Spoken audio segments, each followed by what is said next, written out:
Hello? Who's calling?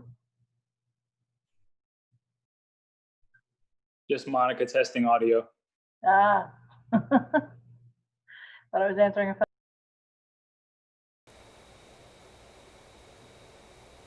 Just Monica testing audio. Ah. Thought I was answering a phone.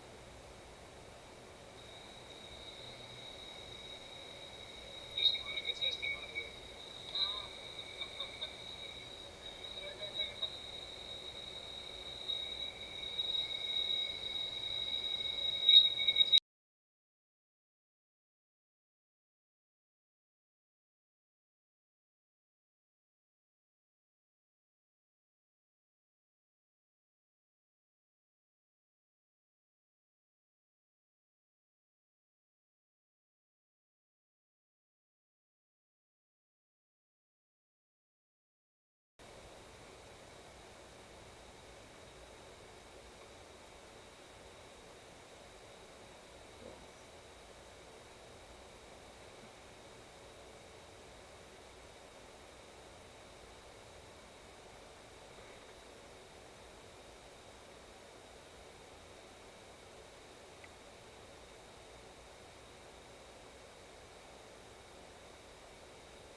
Am I muted?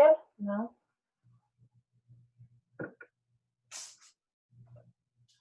Commissioner James is here. Good. How about yourself? All right, let's get started. Great. Good evening. This is the Dania Beach City Commission regular meeting. It is Tuesday, October 27, 2020 at 7:00 p.m. Can you please call the roll? Mayor Llewellyn, Here. Vice Mayor Odman, Here. Commissioner Brandimart, Here. Commissioner Harris, Here. Commissioner James, Here. City Manager Garcia, Here. City Attorney Ansbro.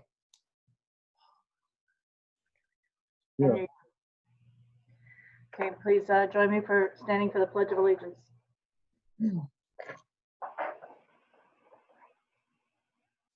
Allegiance to the flag of the United States of America and to the To the republic republic for which it stands, one nation, under God, indivisible, with liberty and justice for all. Justice for all. Please have a moment of silence as well.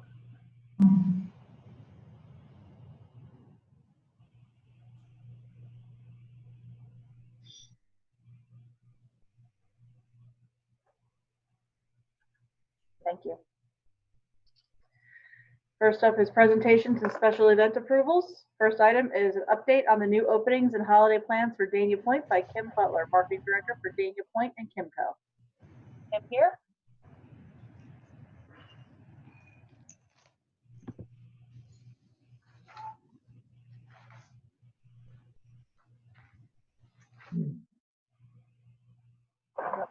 Kim is here.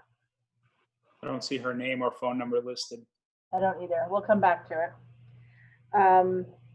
Next is the presentation on Public Services Department Beautification Program and summary of capital improvement projects. Fernando J. Rodriguez, Public Services Director, and Dinser Hozaiden, Deputy Public Services Director and City Engineer.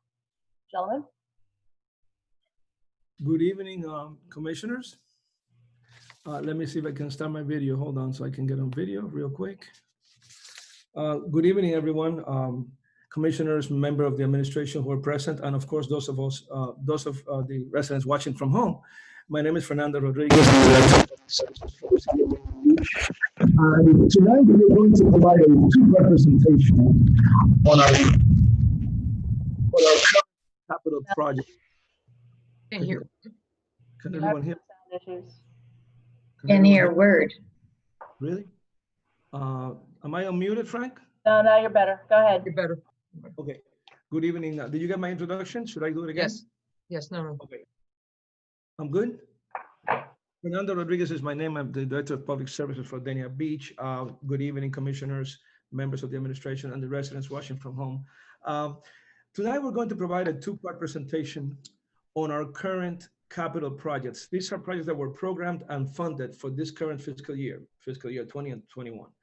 And we're going to start with the, I don't know if you can see the presentation slides, but I'm going to start with the fact, okay, for the first part of the presentation, I will cover some street and infrastructure projects. And then the second part will be presented by Deputy Director Dinser Hozaiden, who will focus on stormwater improvement projects. So it's a two-part presentation.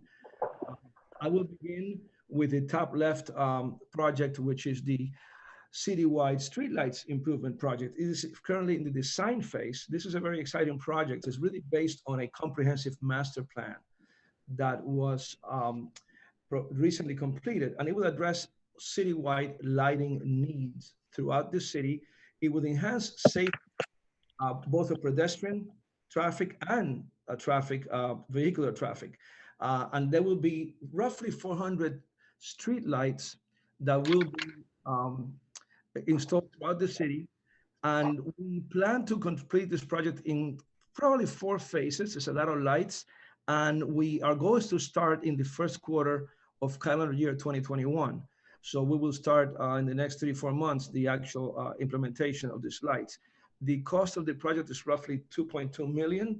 And we're really looking forward to getting this started to address the street light needs of many of certain parts of the city that really need it.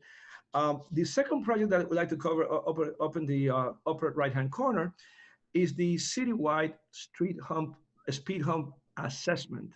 It is a project that actually is based on the assessment. The project implementation is what we're going to cover. It is in the bidding phase. So this is a little more further along than the streetlights.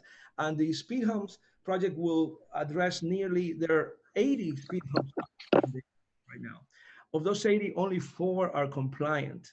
And that we're talking about compliance with Broward County standards. We're going to, in this project, be able to correct the majority of the speed humps, and they have a number of issues or challenges. Mainly, some of them are too high, some of them don't have the proper signage or the proper striping. So we certainly will be addressing all of those deficiencies and put them back up to compliance, and it will enhance traffic calm. Well, they are, Obviously, traffic calming will enhance pedestrian safety, vehicular safety, and this project will be starting up in the early part of next year.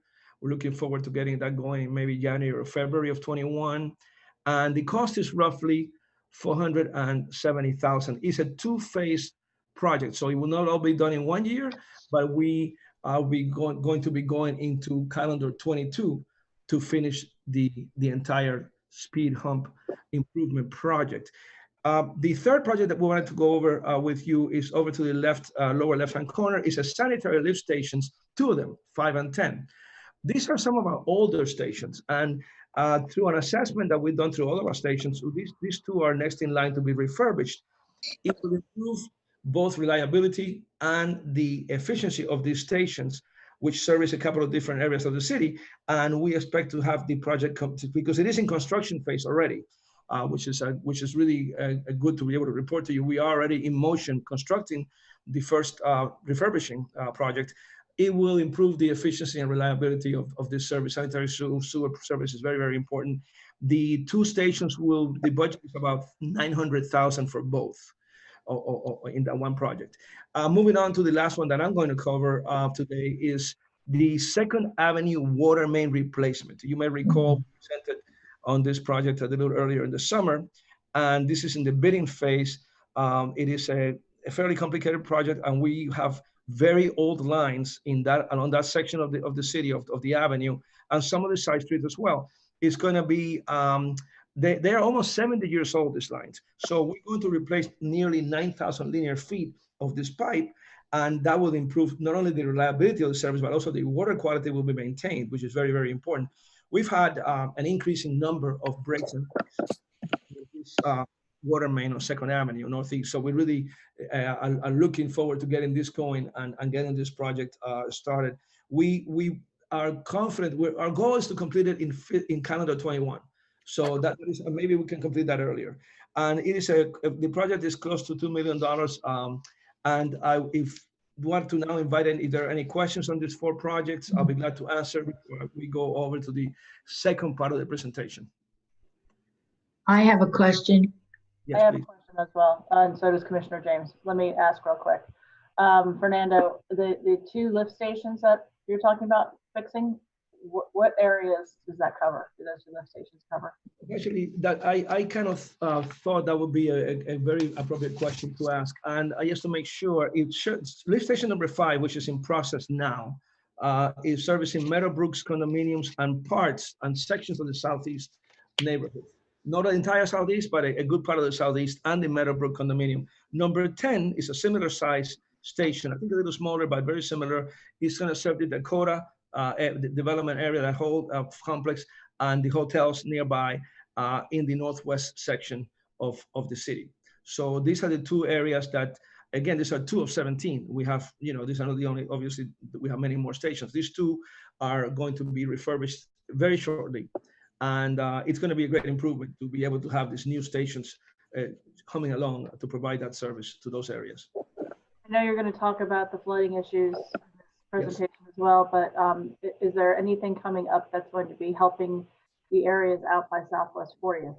Certainly, we are going to, we'll talk about that shortly after we finish the questions on this section. I will hand it over to him. So yes, the answer is yes, we have a project in particular that is focusing on that. Great question, thank you. Commissioner James, you had a question?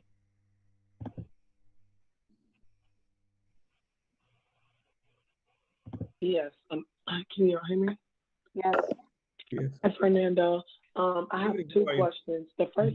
The first question is regarding the streetlights project. Not so much is my question directed towards new streetlights versus the maintaining the old streetlights. There are a number of streetlights that are always out, and I know we report them to you all, and you all go out and you take a look, and you try and fix those. But is there a different type of process that can happen when people have streetlights out? Because I swear I get calls every day about this streetlight out and that, and I don't know how long the time frame is in order to get it addressed and fixed. Or what we should be looking for, but I'm not sure if there is a division or someone in your department that addresses streetlights, or maybe at night to take a ride around the city and see which streetlights are out, because there are always a lot of streetlights out in different areas. And I only know if people tell me, because I don't, really drive around at night. But what can we do to make sure that we are maintaining the streetlights that we have, or do we just have to let you know when we hear of something? Okay, that's an excellent question, Commissioner. And I know that a lot of the correspondence that you and I have. So certainly I know that that's a major concern, and you're really on top of it. And we're trying to be on top of it. What happened, and we were beginning to get really proactive towards the beginning part of the calendar year, which seems to be ages ago now, right? January seems like it was 2 years ago. January, we were getting really our ducks in a row with proactive maintenance, not only with facilities and landscaping, but also we were getting into the streetlights and trying to really be more proactive. And I know that this is the people using this as a reason or as an excuse, but the reality is when we went to our Alpha and Bravo shifts, which really cut our staffing in literally half, and that's going to stop now at the beginning of November. But when we did that, it really knocked out a lot of the proactive efforts. We were really reacting. And you may recall before the February-March timeframe, we were doing a lot better. And our plan is to go back to being more proactive, particularly now when the time changes, it'll be dark at 6 o'clock. We're going to have opportunities to check lights in the evening and certainly early in the morning as well. We're still going to check them in the morning and try to be proactive. One of the problems that we're facing, challenges, is that these solar lights, as practical as they are to install and cost efficient as they are, because there's no electric bill, the batteries on them don't last much more than 2 or 3 years. So the batteries have to be changed. Often it isn't even the light fixture. So yes, the answer is we're going to be more proactive, go back to what we were doing in January, February, and we're going to have our staff back very shortly in next month. And we also, with your support, the commission supported us in the budget with our additional position in facilities. That foreman position will be instrumental in really leading the charge with the proactive maintenance, again, not only in lights, but landscaping, irrigation, facilities, and street lights. So I'm looking forward to getting back on the horse with that. And it's an excellent question. Right now, yes, we are relying a lot on the reports that come in through commissioners and others. I can continue to send them. I just wanted to make sure that, that's the easiest way for us to communicate with you all when we have an outage or an issue of that magnitude. And that is, but we need to do better. We need to do better on our own. We can't rely. The proactive maintenance, what it is, you catch it before it becomes a phone call. And you could substitute the word email for phone call. So great question. And I'm talking to our staff already about when we're back to full strength in November, in the field particularly, we will be really looking at a proactive maintenance program that's going to be reborn. We already had one going, and with a new foreman position, that's going to be instrumental. And my second question was about street paving. There are a lot of streets, and I get these complaints a lot about street paving and street striping, but I don't see that. I don't remember if we really discussed that, or if there is a plan in this year's budget to address some of the streets that are in really bad shape. And, once it rains, I don't know the engineering and how asphalt works, but you get these big potholes, and some of the areas are really difficult to drive over. I know I sent an email today, but those are the types of phone calls that I get that say, UPS can't come through, and everyone is complaining about these streets, or I don't have lines on my streets, and people can't tell they're in my lane or in someone else's lane and don't know when to stop. So do we have anything to address those concerns as well this year? Yes, Commissioner, we have a master plan that Dr. Blutcher provided to us this year. We're following it. It's a prioritized plan based on the roadway conditions, not just striping, but also the actual sub-base and the actual surface. We do have some roadway challenges. There are cities that are doing worse, but certainly we can do better. And I can tell you that we're following that plan, and we spend nearly $500,000 a year in resurfacing, and through some of the grant money that we're getting through the municipal penny surtax. That's going to leverage our expenditures this year and in the years going forward. So we will be looking. I have that report from you today. It's just that been very, very busy day, but I will be looking at that street to address it and put it in a priority. The master plan, to be sure, is prioritized, but it doesn't mean that we cannot shift some things around when we see a report, or as you say, the rain, we got 9 inches of rain in 4 or 5 days. The rain gets into those cracks that are already existing in the pavement, and what follows is what the engineers call, or what we call it, I guess I'm an engineer as well, a hydrostatic shock. And that is the tire, especially imagine an 18-wheeler going over a small crack with water. It really pressures that crack open even further. Before you know it, you have a pothole. So that hydrostatic shock is something that is our enemy, and all we can do is try to address the pothole after it happens, or have resurfaced new roadways. So what you see is a common phenomenon, and unfortunately we got so much rain in the last few days that it's incredible how much rain we got. So yes, we will be addressing your particular report that you sent, and we will be follow the master plan. We are following it, and we spend nearly $500,000 per year in resurfacing, and we get about 4 or 5 miles out of that. And so we will continue to do that, and we'll try to be more diligent about it. Okay, thank you so much. Thank you. Commissioner Brennemart. Yeah, it's a quick question. Good evening. The Southeast 2nd Street water main replacement, is that going to be a bigger pipe? Yes, it's going to be a 12-inch pipe. It is. What was it? It was an 8. Okay, thank you. And a better material, better grade of pipe as well. Yeah, thank you. Thank you. Great question. No other questions. Go ahead, Fernando. Okay, before we go to the next presenter, I just want to say a few words, if I may. Just indulge me for like 30 seconds.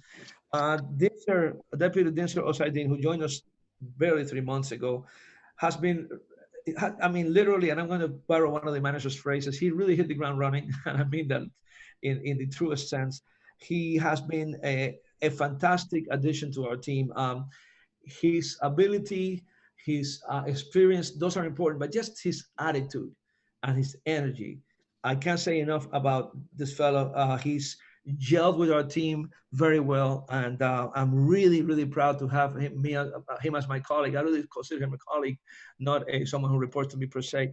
And I think that he is going to has made this team so much better. So I don't want to, make him blush or anything, but I wanted to just introduce you to Dinser Osaidin, and he will be talking about some stormwater projects that we have coming online.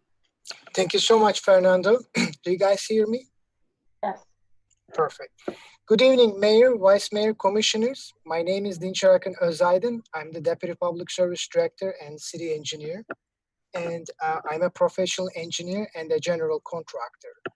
I would like to first say thank you. I feel very honored to be in this position.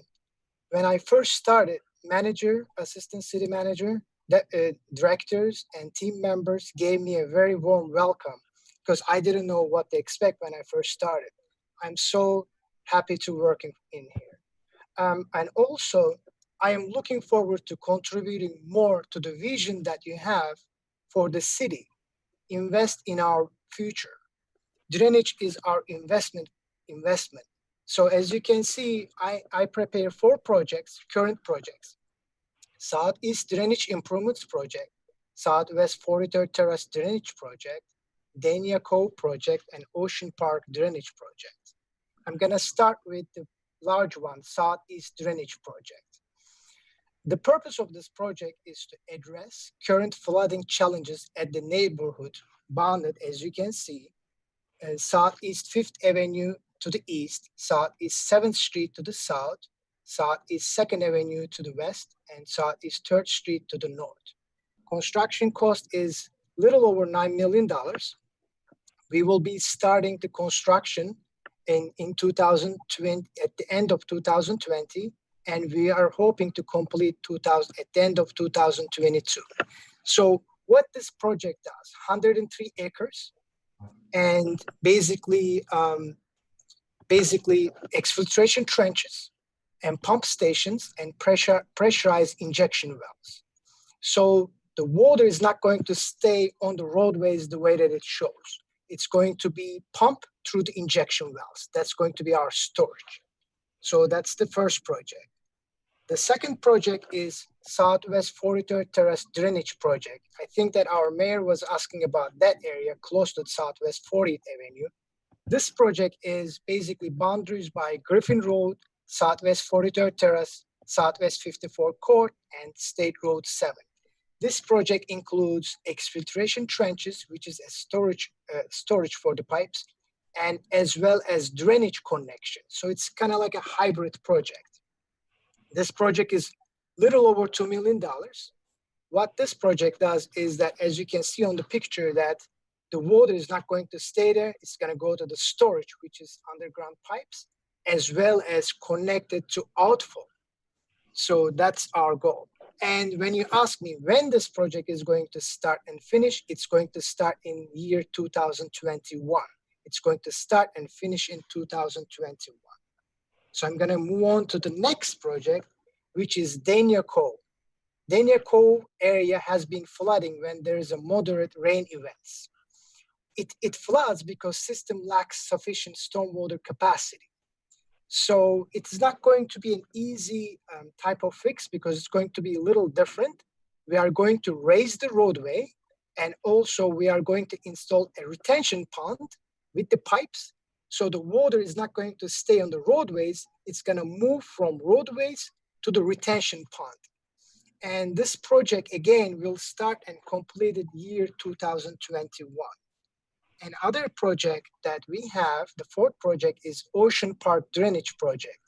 When I first started, my first day, Fernando took me to lunch, and that was the first place. He said, "This is your first task." So the first day I saw it without the rain, there was the area that flooding without the rain event. So even without the moderate rain event, we are going to install pipes and connection and connect it to existing drainage pipes. This project again will start 2021 and will be completed in 2021. I'm gonna go through, and you may say, well, these are great projects, but my area is not one of those. And what are the future drainage improvements?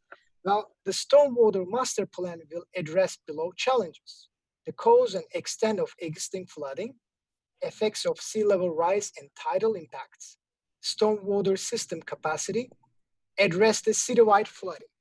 There are some areas that particularly not being addressed with those four projects, such as 34th Place and Griffin Road, Southwest 37th Terrace and Sterling Road, West Dania Beach Boulevard. These are the ones that basically going to be studied and taken care of with the future drainage improvements. And also, just wanted to mention to you, those are the future projects, but what we do maintaining it, we keep cleaning our drains. That's one of the most important things. We also have contract for another contractor to clean our drains in addition to our teams. And also I and Fernando, that we discussed that we are going to install flap valves. Those valves are not going to allow water coming in from the outfalls, that because of high effects of sea level rise and everything is increasing. So that's one of the things that is going to avoid water coming in future. And if you have any questions, I would love to answer. Commissioner James? Yes, thank you. Could you go back to the first project? Absolutely. This one? Southeast? Yes. Yes. I have a question. I thought that was, are there any questions, are there any portions that will address the other floodings, like on Sterling Road? I didn't know that newer projects, or maybe you can tell me why newer projects or development that have been developed most recently why they are flooding right now. So for instance, when you talk about the Aldi's was completely flooded a couple of days ago. It was like a river. Dania Point completely flooded. And I thought when we have newer projects that we have different types of infrastructure that can handle those things, like how you're going to be tying these old drainage into pipes that actually go somewhere. I don't know the capacity of newer projects. I didn't know that they would flood, or are the developments meant to flood inside so we don't have water on the outside? Because you couldn't even park in Dania Point a couple of days ago, and you couldn't even get into Aldi's if you were on Sterling Road a couple of days ago. The water was coming into Sterling Road. So how does that work when we approve new projects, and when they are built and constructed, are they supposed to have the capacity to retain and hold the water and not be flooded in the parking lot? Well, you're absolutely correct, Commissioner James. Yes. First of all, before even going to the building departments, they go through the development review committee. These are DRCs. That's typical for every city. So those DRCs, not only we don't allow them to flood the city's roads and highways, also that they're going to have to not flood the neighbors. So yes, they're supposed to have enough capacity to keep it. What happened is that sometimes the drain might be not clean. That would be one thing that we can definitely warn them. The second thing is the second issue would be recently, that last few days we got more rain event than regular. So if we compare recently, that's a little challenging, because when I talk to residents and neighbors, they haven't seen anything like this for the last 30 years. So, right. But in general, you're absolutely correct. For example, West Dania Beach Boulevard, I have good news for you, because that Saratoga area, right? That you've probably seen. Yeah, I called about that this morning, I think, or right. yesterday morning. So I was the one that came and closed the roadway on Saturday and Sunday, and I was there helping the residents. One of the residents stuck there. So what happened is that one Saratoga's contractor is going to come and install the drainage pipes. You are correct. It's not going to stay the way that it is. For example, that one is going to be addressed by the private developer. When it comes to, for example, Publix area, I'm driving and I'm seeing it. You're correct. But that roadway belongs to the Florida Department of Transportation. I don't know what is wrong, but I already reported. So we will see what the results will be. Yes, so you're absolutely correct. And that drain that's going to go by the Saratoga, will it be tied into a pipe that will go somewhere, or would it just be a sitting drain that when it fills up, it's just going to be flooded again? It is mainly the keeping storage. There is no connection, because in order to us to have a connection, we have to have an outfall. So that area is going to be basically a storage. But we have enough swales a little further down, but that area that floods is the lowest spot. So you may know that most of the areas didn't flood. The only area flood is right at the corner. So that area. Yeah, because it's in between the two projects. It was in between the two projects. And when we approve of the projects and they have different, they have to be set at a higher standard because of sea level rise and the new requirements, what happens is it leaves those lower lying areas, they become pools. No, absolutely right. And so those are the storage areas, but also that's the main area. Even it's a small rain event, regular rain event, I see little flooding. So this is going to resolve those issues in moderate rain events. It's not going to be so perfect, because if we have a rain like this weekend, of course, that is going to be a little problematic again. Okay, thank you. You're welcome. Commissioner Harris? You're muted. There you go. Okay, can you hear me now? Yes. Okay, so Fernando and Dinzer, this past weekend's rainfall, we can turn the challenges into a positive and find out that our drainage services are being able to handle the regular rain, but not the excessive rainfall, because I know from the League of Cities that there were reports of flooding everywhere from Deerfield Beach to Hallandale and beyond. because we received, what was it, 8.5 inches of rain, which is more than half of the annual rainfall for the month of October in all of history. Is that correct? Yeah. Yes. By the time we Okay. got to 7 inches, we were almost at the full October amount for the entire month in almost any year. So we reached it before the weekend. Okay, so in the future then, when we plan for stormwater runoff, this will give a good indicator of how we need to improve our drainage systems and what we have to do in cases of an extreme emergency like this. Wouldn't you say so, Dinzer and Fernando? That is correct. Okay. Yeah, and the master plan again is a very holistic, comprehensive. It'll cover the entire city, and we will address, for example, the Saratoga area or West Dania Beach Boulevard. If that storage that the developer is building cannot address even a 5-inch event over a 3-day period, which is less than what we got, then we need to.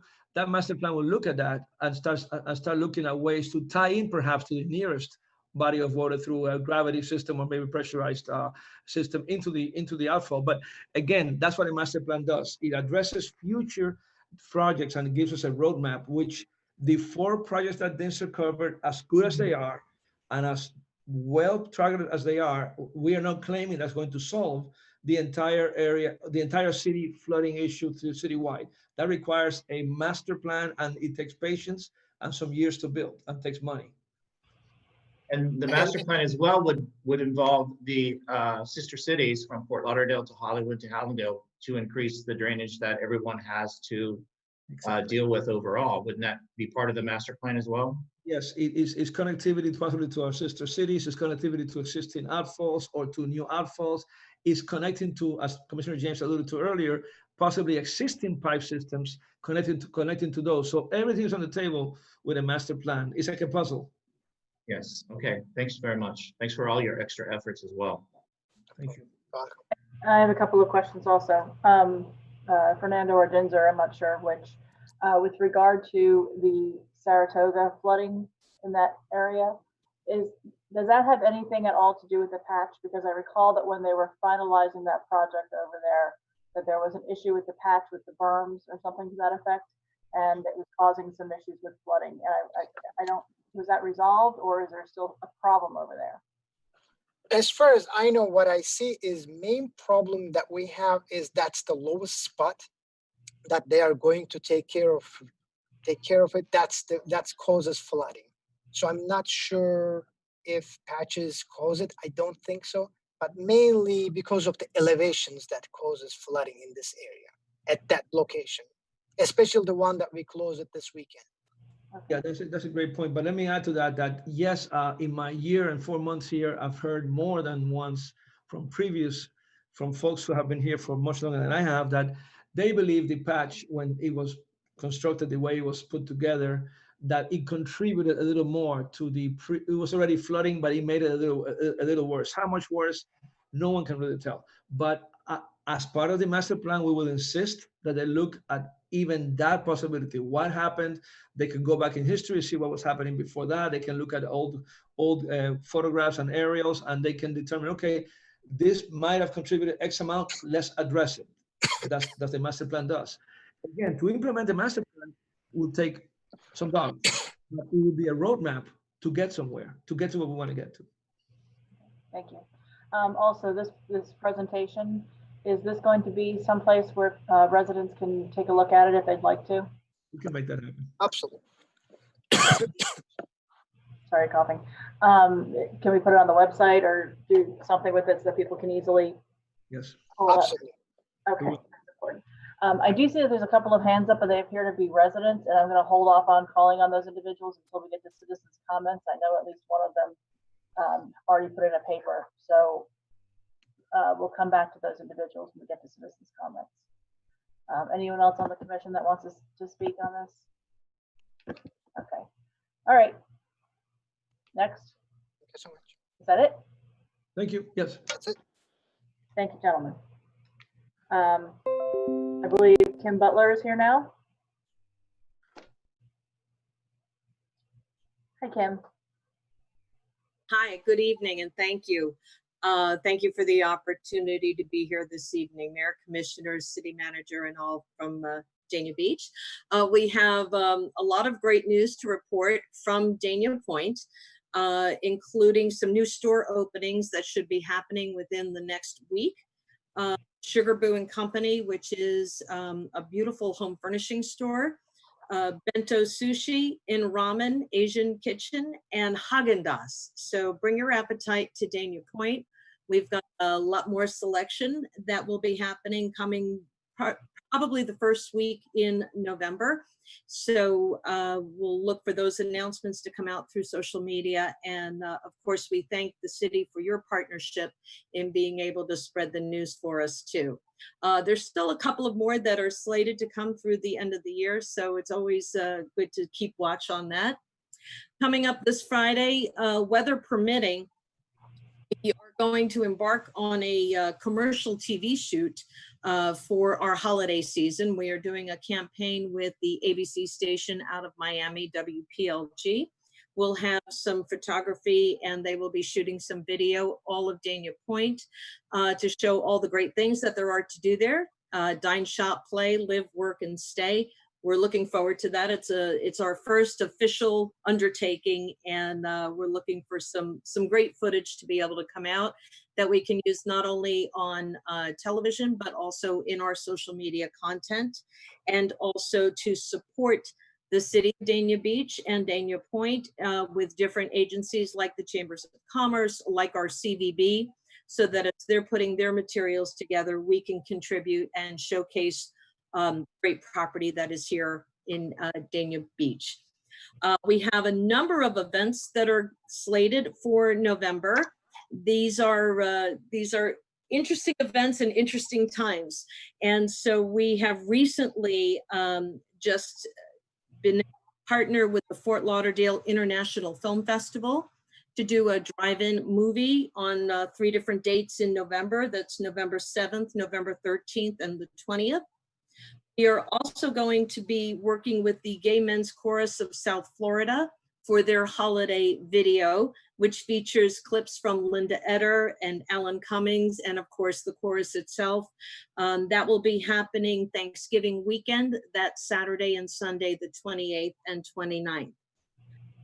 Beginning in November, we're thrilled to be able to, it feels like a work in progress, but we are finally able to launch our Cars at the Point through Cobra Joe Productions. So we will be doing that. It should be very interesting.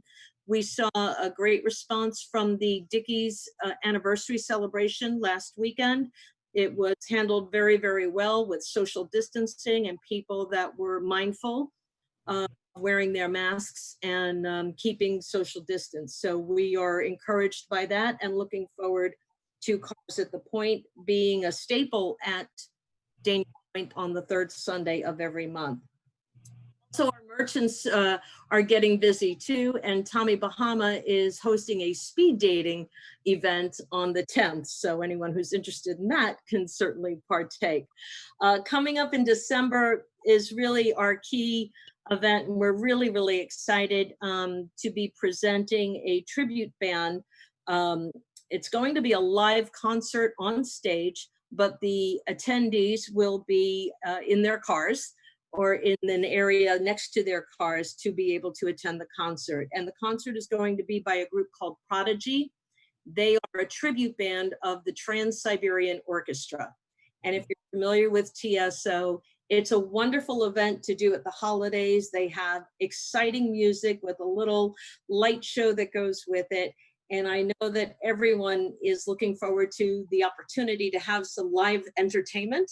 So we found some great live entertainers, and we're really excited about being able to present this to the community and to attendees in a very safe and thoughtful manner. So we're looking forward to that. That will happen December 5th and 6th. And during daytime, we're going to have a children's or family program called Lions and Bears. So they'll be able to participate as well. I also want to mention that we'll be supporting the Broward County Fire Dania Beach Department with their toy collection at Dania Point. That will be happening Thanksgiving weekend as well. And thank you, Captain Pelliser, for reaching out to be able to do that.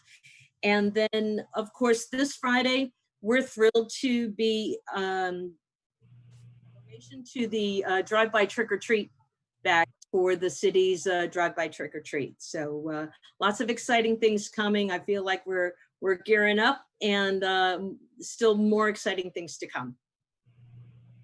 Thank you. That's my report. Thank you, Kim. Thank you. All right, next item is a special event request from Blue Ridge Tree Farm to allow holiday tree sales from November 24th, 2020 through December 24th, 2020 at Community Bible Church, 4650 Southwest 30th Avenue, daily from 10 a.m. until 9:30 p.m. Are there any issues with this item? There are no issues, Mayor. Move the item. Thank you. All in favor? Aye. Aye. Any opposed? Okay. No proclamations, citizen comments. I'll start with the two individuals who I'm sorry, City Attorney. Hold on. I was asked, Mayor, to read a portion of the decorum policy so that the citizens who are attending can follow this.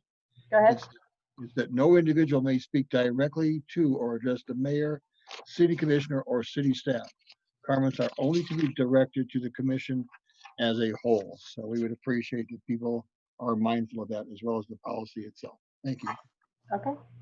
The first person I'm going to contact, it's two people, Anthony and Sheila Johnson. I think that's a 704 number. Good evening. Yes, we hear you. Can you please state your name and address, and you'll be limited to 3 minutes. Good evening. Sheila Johnson, 290 Southeast 7th Street, Dania Beach. I have 3 questions that I would like to ask. One is, does the Dania Beach charge resident stormwater fees? If not, why not? If so, are the fees used for maintenance and projects for the future in affected areas? In other words, is any of the resources from the fees set aside to address the flood areas? Thank you. Is that something that we can answer for her tonight? City Manager? I can't hear you. You're muted. Can you hear me? Yes. What I would like to do is get the residents' information so we can send her a detailed email and copy all of you rather than piecemeal this, because it entails quite a lengthy response. And I'd like to be able to get that information, send it to her, copy all of you. And we're planning on also putting this as part of our presentation to inform all the public. And I think she already has sent us an email with those questions and some others. Is that correct, Ms. Johnson? Yes, you're correct. Okay, so I know that I forwarded that email along. So I have it, Ms. Johnson, yes. Okay, so then when that response is formulated, we'll send it out and it'll come out to everybody and it will all be copied. Okay? Okay, and I added those couple extra questions to the first email. Thank you. Yes. Thank you, Mrs. Johnson. Thank you. Thank you. The next person is Sarah Levkoff.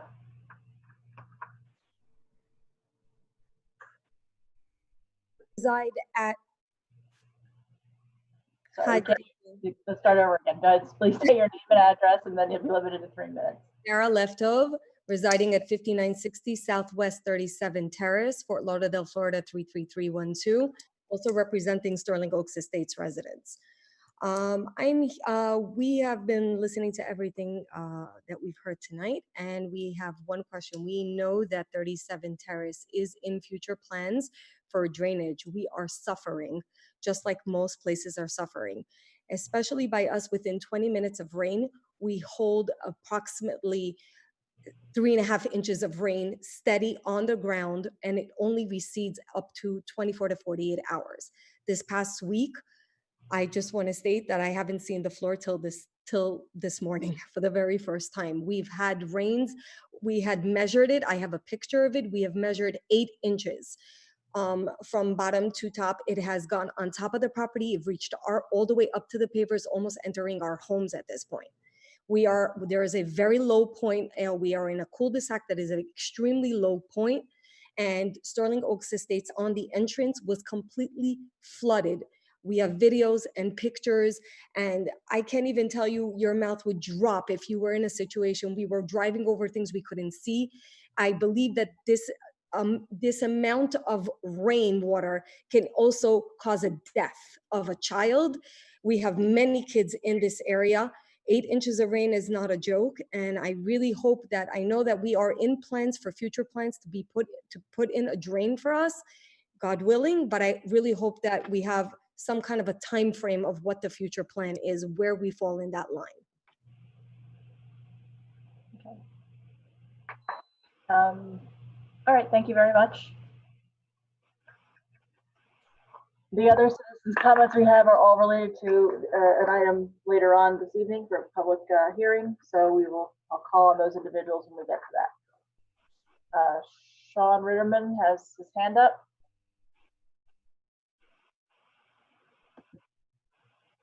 Yes, I'm not sure if I'm one of those individuals. I don't know when the public citizen comments are for other items, since the one I'm looking to speak to is not on the agenda for today. I apologize. You are correct. It is not here. Okay, go ahead, Mr. Ritterman. Please state your name and address, and then go ahead for your 3 minutes. My name is Sean Ritterman. I live at 5881 Southwest 36th Terrace, Dania Beach, Florida 33312. I'm calling in about the zoning in progress for creating Article 826 Harger Hills Oak Hammock Tree Canopy Overlay. A request to pretty much not allow the homeowners to take care of their trees as needed when it was presented to the homeowners for signature on stopping developments from cutting down trees. A few items of reference on this. We need to trim our trees every single year prior to hurricanes because we have very large, very old oak trees. And doing this, passing this ordinance would put an undue burden financially as well as time-wise to homeowners. I myself work all day. I'm a single father, and I don't know how many people out there actually as a homeowner go to the zoning commission or try to call in and reach anyone at zoning, but it's a nightmare.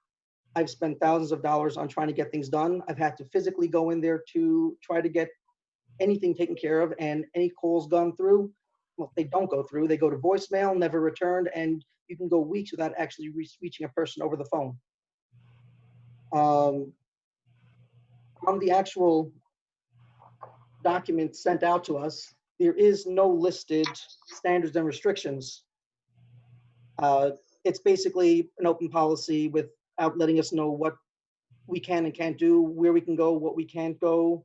And that is basically just sending out a check saying, here, sign, do whatever you want with it, and we'll tell you if you can or can't afterwards. Additionally, it's marked down as a historic heritage. I'm not sure exactly how our trees are considered a historic heritage, anything. If something goes wrong, that kind of opens us as homeowners up to lawsuit. If a tree branch falls down, hits a car, hits a child, hits a parent, hits anyone, we really have no way of defending ourselves. And finally, this goes against the spirit and the letter of CS HB 1159, which was passed in 2019 by the House of Representatives, otherwise known as the private property rights of an individual. No offense, and not to be rude to anyone who does not like the cutting of trees, but they can go to an HOA or anywhere else where they have limitations on what you can do on your own property. Thank you. Thank you. Okay, next is public safety reports.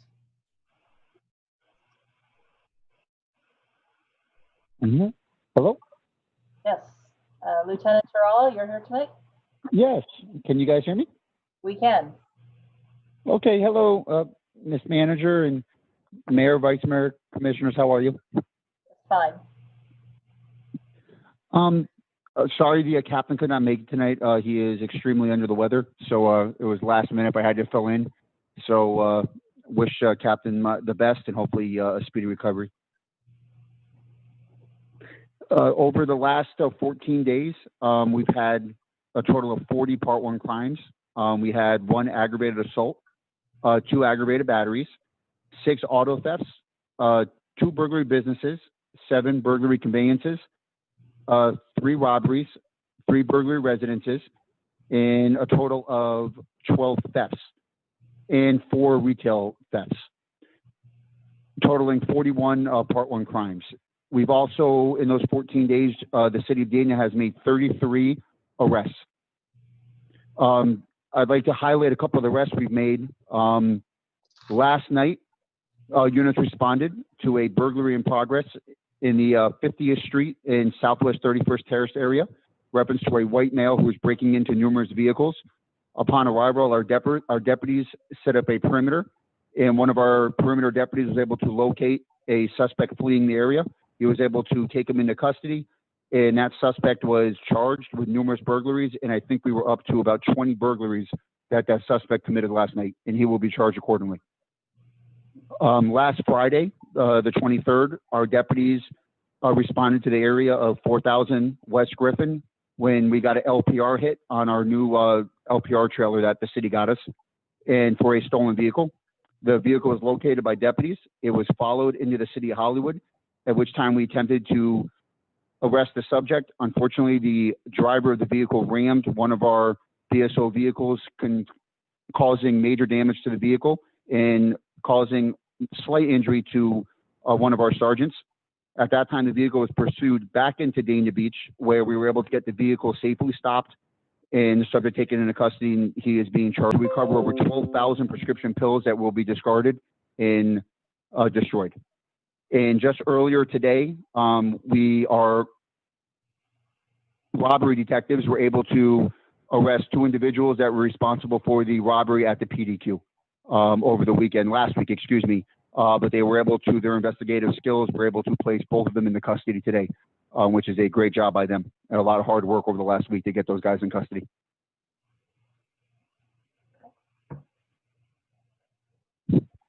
That's it. You guys got any questions? Commissioner James, you look like you had your hand raised. Go ahead. Yeah, I just want to I want to thank BSO for their hard work. A few days ago, I was involved early morning in a hit and run in the Northwest Dania.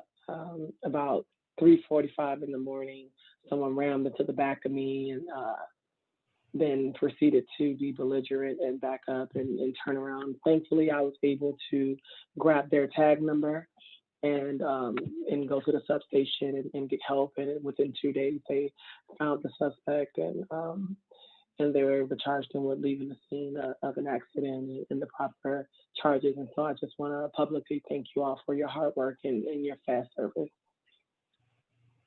Yes, ma'am. Thank you.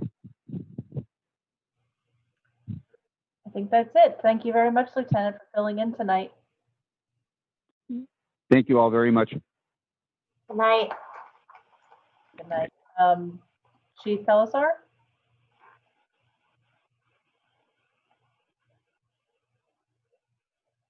There he is.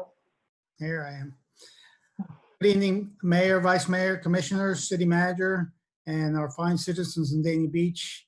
It's been 6 months now that I keep saying the same thing over and over again, and it seems like a long time, and it feels like a long time because we're all basically trying to keep safe at home, but we continue to monitor our fire department personnel for their safety, and most importantly for your safety. So when they get home, when they come to your house or your business, they can be well protected, and you can be assured that they're clean and can transport you or take care of you in a safe manner.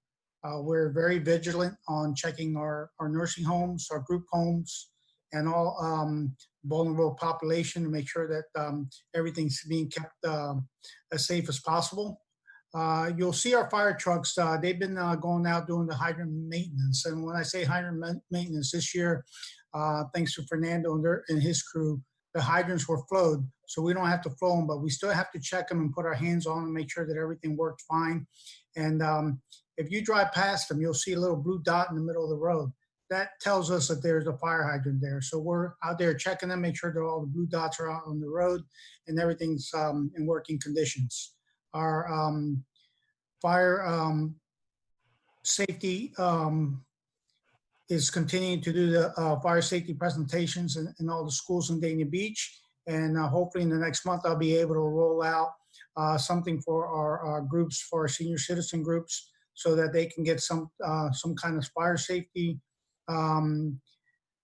presentation from via Zoom or Skype or however our fire educators can provide it to them. That's in a safe manner. And lastly, working on an air filling station at Station 17.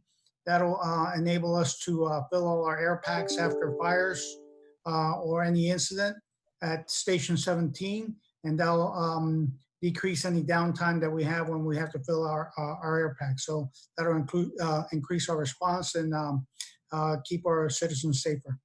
That's all I have for tonight. And if you have any questions, I'm here. Sergio, how many members of our crew have we had that were positive for COVID? Up till today, we had only had 4, and today I was notified that 2 members at Station 17 tested positive. So that's 6 in total in the last 6 months. You said 4 and then 2 today? Yes. Okay, 6. Okay, thank you. Commissioner Brandemart. Yeah, hi, Chief. One of our residents had called me frantically, and I asked her to call you. It seems her daughter's house burned right down to the ground. It wasn't here, though, and she was so upset that she was going to call about the fire. The fire. What do you call it? Alarm? Fire detector. In the house. She wanted to know if we still had the program where for seniors to get a free detector. Okay, so I talked to her and I told her that I needed to make sure, number one, that we can come out to her house and do it safely. So I just cleared it as of a couple days ago from above. So we're going to be able to go out there and make sure that we're wearing our proper PPEs to go inside our house, and we're going to be able to check our batteries. We're not going to be able to replace it if something's broken, but we'll be able to go out there and make sure that her smoke detectors are working properly. So we'll be able to replace her the batteries or make sure that they're working properly and give her some mine safety. Yeah, you handled it perfectly. You're right. I wouldn't go in anybody's house right now unless it was a necessity. Okay. Really. Thank you. Mm-hmm. Anybody else? Okay, thank you very much, Chief. Thank you.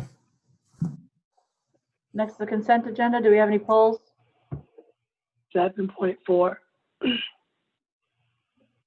Any others? Do we have a I motion? make a motion to approve the consent agenda with the exception of 7.4. Second. All in favor? Aye. Aye. Any opposed? Okay, motion passes.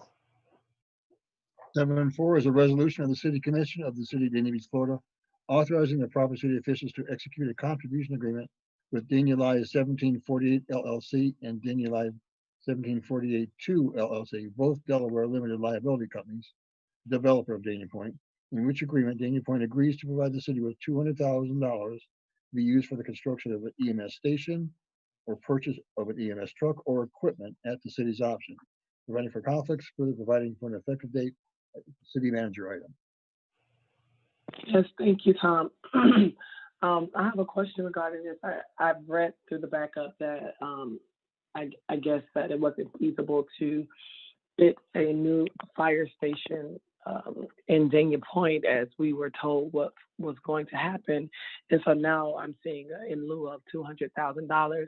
I would like to know what exactly will be done with that funding to ensure that we are addressing the growing population here. We've approved a lot of projects as we discussed last commission meeting, which means we're going to have a lot more calls for service because we're going to have a lot more residents. And I want to know what is the plan for it, because just hardening the walls, or I don't know what the plan is, but it has to be something that will allow for more service calls, not necessarily just an enhance or a facelift on a building. So I wanted to know what the plan was and how we are going to address our growing community with calls of service, and so that we are not lacking and that we are providing our residents with quality service with the amount of units that we are building, and with Dania Point that probably has calls of service of their own. So thank you, Commissioner, for the opportunity to answer this question. As you know, prior to me becoming your manager, there was an agreement with Dania Point to have a police substation. So when I came here, I said, well, you know, even though there wasn't an agreement to do a fire station, could we make something happen? So they went back to the drawing board. They didn't have to. They went back to the drawing board upon our request. It was really cost prohibitive because of our requirements with code and where we wanted to be able to put this, which was in the parking garage. So in lieu of being able to do that, we looked at opportunities and where some of the main density is coming. And one of the things that we discussed is the density that's coming east of Dania Beach Boulevard, all the developments that are happening there. And with Station 1 and Station 17, we have the coverage. We wanted to take the step, be it equipment, personnel, or having a game plan in place for a future substation down on an eastern side of our city that right now we're looking at where it's booming and it's growing. So our game plan would be to add to the existing personnel or equipment. As you know, last year, for the first time in a very, very long time, we did the push-in ceremony and we were able to secure a brand new truck.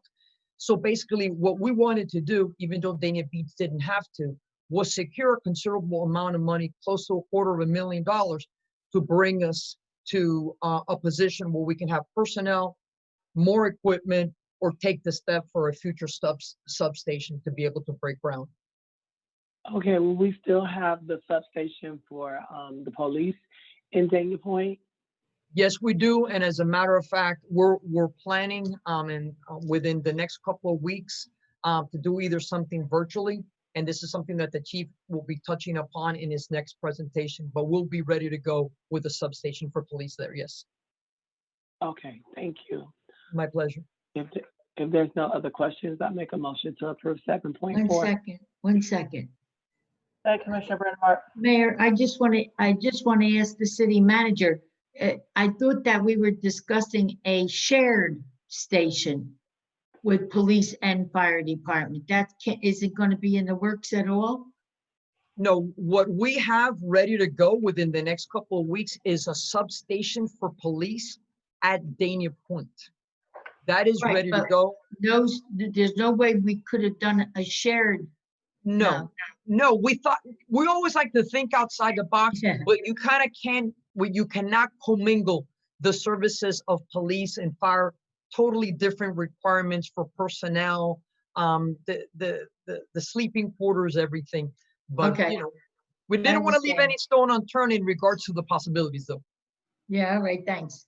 My pleasure. We have a motion. Do we have a second? I'll second it. Call the roll, please. Sorry, Commissioner Brandmart, Yes.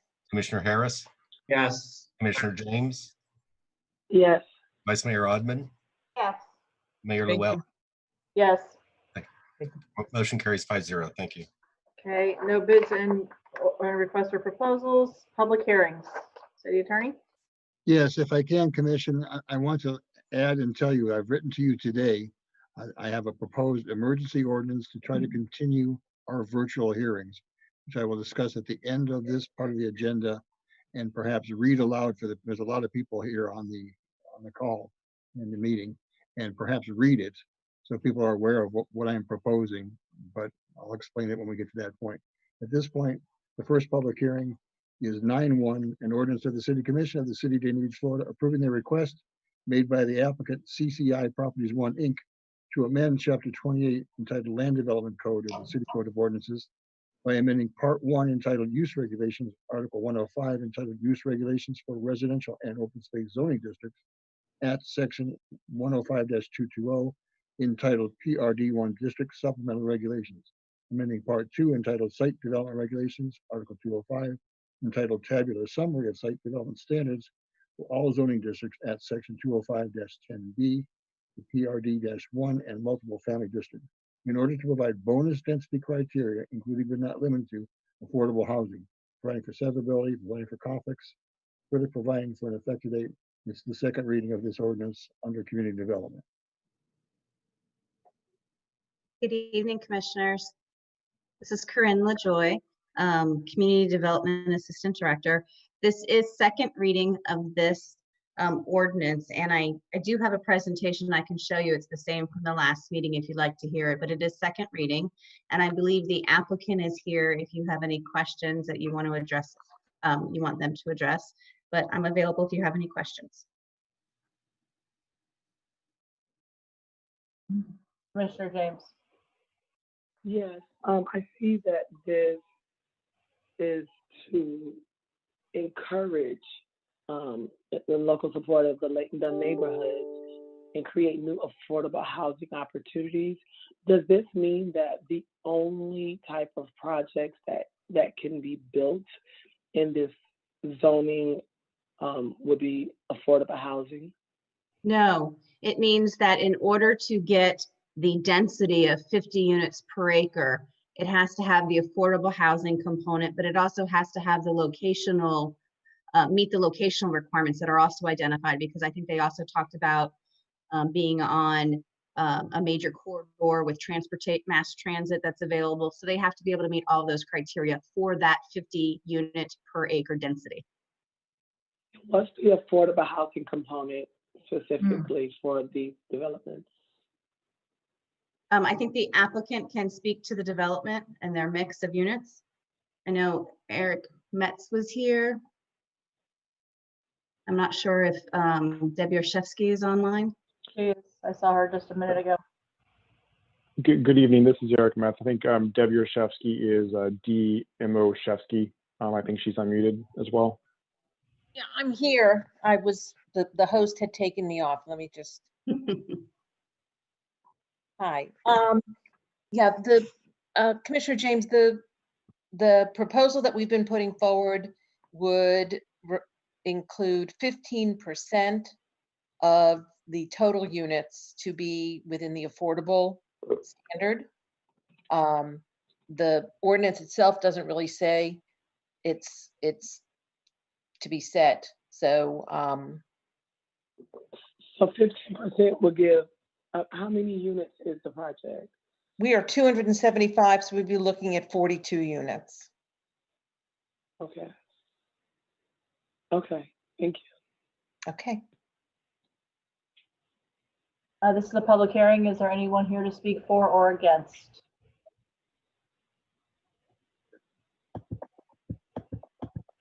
I don't see anybody raising their hand from the people online. Do we have a motion? I make a motion. I'll second it. Please call the roll. Commissioner Brandemart, Yes. Commissioner Harris, Yes. Commissioner James, Yes. Vice Mayor Odman, Yes. Mayor Llewellyn. Yes. Motion carries 5-0. Thank you very much. Thank you. Thank you. 9.2 is an ordinance that is going to be withdrawn. But since there are so many people here that are aware of this topic, I'm going to read the title, but they need to know that it will be withdrawn. There was a problem with the advertising such that it requires it to be re-advertised. The area that was an issue for this proposed tree overlay district was to be expanded. That was done, but there was still a time problem with getting the advertisement done, and it's critical that we do this so that it's unassailable from the zoning standpoint of its due process. I'm going to read the title. An ordinance of the City Commission of the City of Dania Beach, Florida, creating Article 826 entitled Harder Hills Oak Hammock Tree Protection Overlay under the city's Land Development Code, the LDC, of the City of Dania Beach Code, and approving the application request TX 06520 made by the City of Dania Beach to create a zoning overlay for the general visiting of the residential lots on Southwest 36th Terrace, Southwest 37th Avenue, and Southwest 37th Terrace, stretching from Sterling Road north for approximately 1,280 linear feet to the end of the streets. It includes approximately 30 gross acres and 74 parcels in the City of Dania Beach, Florida, which property is legally described in Exhibit A, a copy of which is attached to this ordinance. providing for an oak hammock tree protection overlay for the area identified in order to protect the canopy of this unique oak hammock forest community, subject to certain standards and restrictions. Providing for conflicts, providing for severability, further providing for an effective date. It was to be the first reading for community development. And again, as I say, it will be withdrawn and reset. Tom, there's actually several people here to speak on that. I would like to give them an opportunity to speak on it since they are here. Absolutely, absolutely. Commissioner Brandimore, did you want to speak first, or do you want? Yeah, Mayor, I just want to know from the city attorney, has the city of Dania Beach ever created a text like this? In other words, to protect only one certain area? Have we ever done it in all the years of Dania? No, not to my knowledge. I've been here a long time. It's never been done. Over 100 years, and we never said one particular area is to be protected, the trees, right? But the only thing I ever remembered was that if you took a tree down, you got to replace it. Yeah, a lot of things have changed, Commissioner, on this. This particular area, along with other parts of the city, is a unique oak hammock, not just the oak trees. But I know, I love it. Yeah, including what's called the understory. There's a lot of, but this area is unique. The residents have reached out to the city to protect it because under a state law, which we'll discuss later, adopted 2 years ago, people who own a residential property can take down a tree if they determine it's dangerous with an arborist certification. They don't need a permit. They don't need to give notice to the city. They could just take it down. That has begun to happen in this neighborhood to the chagrin of all these people, including the city. A very difficult statute with which we are dealing, but that's what we're trying to do, and we're trying to help the people here protect the maximum protection we can for this particular area, which is very unique. Yeah, I love those trees. I was just curious if there was any other area of the city that we ever did this. Not to my knowledge, no. Okay, thank you. Commissioner James.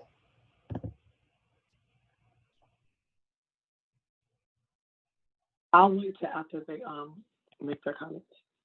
Okay. I see somebody with a hand raised, but I have several of these first. So Stephanie Jaffe.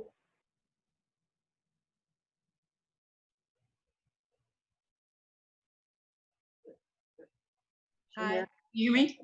There she is. Okay. Can you please state your name and address, and you'll be limited to 3 minutes. Thank you. Okay, I can start my video too. My name is Stephanie Jaffe. I live at 5880 Southwest 37th Terrace in Dania Beach. Thank you, Mayor Llewellyn, Vice Mayor Rudman, and Commissioners for allowing me to speak. I'm here to speak in favor of the zoning overlay ordinance TX 06520. The City Commissioners requested this ordinance be written in order to protect the last remaining oak hammock at Dania Beach. I've lived in my home in Dania Beach in this beautiful oak hammock for 32 years. My husband and I raised our children here, and we are very involved in our community. My husband is Surgeon-in-Chief at Joe DiMaggio Children's Hospital. Here we go. At Joe DiMaggio Children's Hospital, I'm a retired physician and full-time community volunteer. I tutor low-income children in our community 4 hours every day and spend most of the rest of the time working on environmental initiatives in my role as social action chair of my synagogue. We chose to live in this neighborhood, Dania Beach, because we wanted to live among the magnificent old oaks that canopy our streets and our properties. Aside from making our streets lovely, these trees create a sense of community, add to our property values, lessen flooding, absorb sound and light pollution from Sterling Road and the Hard Rock Hotel complex, shade and cool our streets and homes, and mitigate climate change. The City of Dania Beach's Code of Ordinances currently provides a certain and prescribed degree of protection to all trees within the city limits. In the area known as Harker Hills Oak Hammock, an intact, mature, forested oak hammock community exists that is unique and irreplaceable. However, if ongoing residential development and redevelopment continues on the trajectory that has been most recently observed, we and the City Commission are concerned that the above protections will not be sufficient to ensure adequate protection and preservation of the existing tree canopy and specimen trees. The ordinance, which would provide the oak hammock further protection, has been very thoughtfully written by the Zoning and Planning Board to maintain the integrity of the oak hammock as a whole. while they and we clearly respect individual property rights. When those rights infringe on the rights of the rest of the neighborhood, the city of Dania Beach should be given the opportunity to weigh in on the matter before very old and stately trees are removed or trimmed to a degree that interferes with their integrity. Those trees define the neighborhood I have called home for over 32 years, but which is suddenly disappearing all around me. Also, I want to be really perfectly clear about this. The ordinance will not prevent anyone from removing hazardous trees or trimming the trees to remove hazardous limbs. What it does require is a second opinion from a city arborist to determine whether the tree is actually hazardous. If it is, it's very simple to get a hazardous tree or limb removed. I recently had 2 completely dead trees removed from the front of my property for the safety of my neighbor. Because they were right next to the road. The city arborist came out as soon as I called. The phone calls are always answered from the city. I've just never had that issue at all. I got a free permit to remove them. And this will not change at all with the new ordinance. We're not against building and development in our neighborhood. We are only asking that it be done in a manner that is consistent with preserving the Ocamic ecosystem and the beauty of our community. Thank you. Thank you. Michelle Nadell.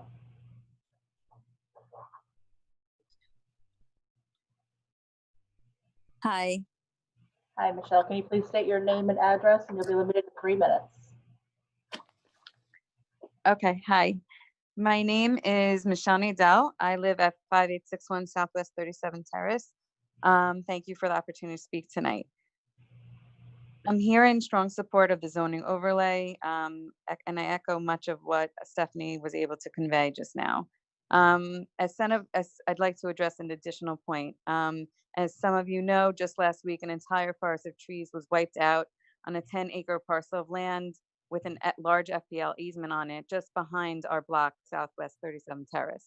That forest separated and protected our homes from the radioactivity, the electromagnetic fields coming from an entire corridor of high voltage power lines, as well as from the glare of the Hard Rock lights. It's very upsetting to us that this project of cleaning out some bushes was misrepresented to us. And in fact, it was understood, I think, by the city, because permits were obtained to clear the underbrush, that really, truly 95% of an entire forest was to be wiped out. This ordinance would have helped us tremendously by requiring them to replace the destroyed trees with native species, as one of the commissioners mentioned.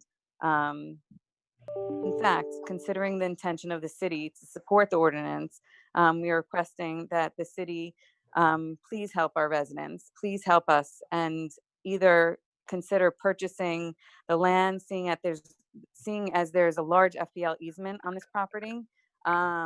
Maybe it could be in the city's best interest, or helping us by replanting some in the area with the native species to help preserve our Ocamic. This also ties in to the matter that was discussed earlier in the meeting regarding the stormwater issues. Everyone was mentioning all these new projects that are going up. My kids' school was actually closed on Southwest 40th Avenue yesterday because of the flooding. And despite that these new projects are supposed to have capacity, clearly there's major issues. And I do fear of what's to come if this land is developed. So I'm hoping the city can help us again by potentially helping us replant and replace and help protect our homes from the major high voltage radio and the lights. So thank you very much. I know a lot of people have devoted so much time and energy thus far, and we do appreciate your efforts. Thank you. Sarah Leftov, who spoke earlier, I think you also wanted to speak on this item. Yes. Please again state your name and address and be limited to 3 minutes. Yes, hi. So I want to state the fact that there are different scenarios for having the state law behind us. I had a situation where a huge branch of tree fell in the back of my property after living here for 4 years, and it almost hit my daughter inches away from her, which led me to having to go through arborists, starting to call arborists. Those images till today don't go out of my head. I finally started my callings. I called up to 6 arborists. All 6 arborists have told me that the trees on my property, few of them, either have a 3-inch length in cavity and 20 inches deep, where animals going in, and it had a beautiful canopy, don't get me wrong, and it was all literally leaning, as you would think the fence is actually holding this tree. And it was a ticking time bomb, as I was told. Some of the trees had a lot of erosions, meaning a cancer, as the arborists called it, mushrooms going all the way to the top. And some of the trees were also rotten and hollow. On my property, I could only speak personally for myself. The state law allowed me to remove these trees by bringing 2 diagnosed arborist reports, 6 arborists on hand to the property, and the 7th arborist, which is the city of Dania Beach, who came out and actually approved all of the trees that were recommended to remove for the safety of the community and my family as well.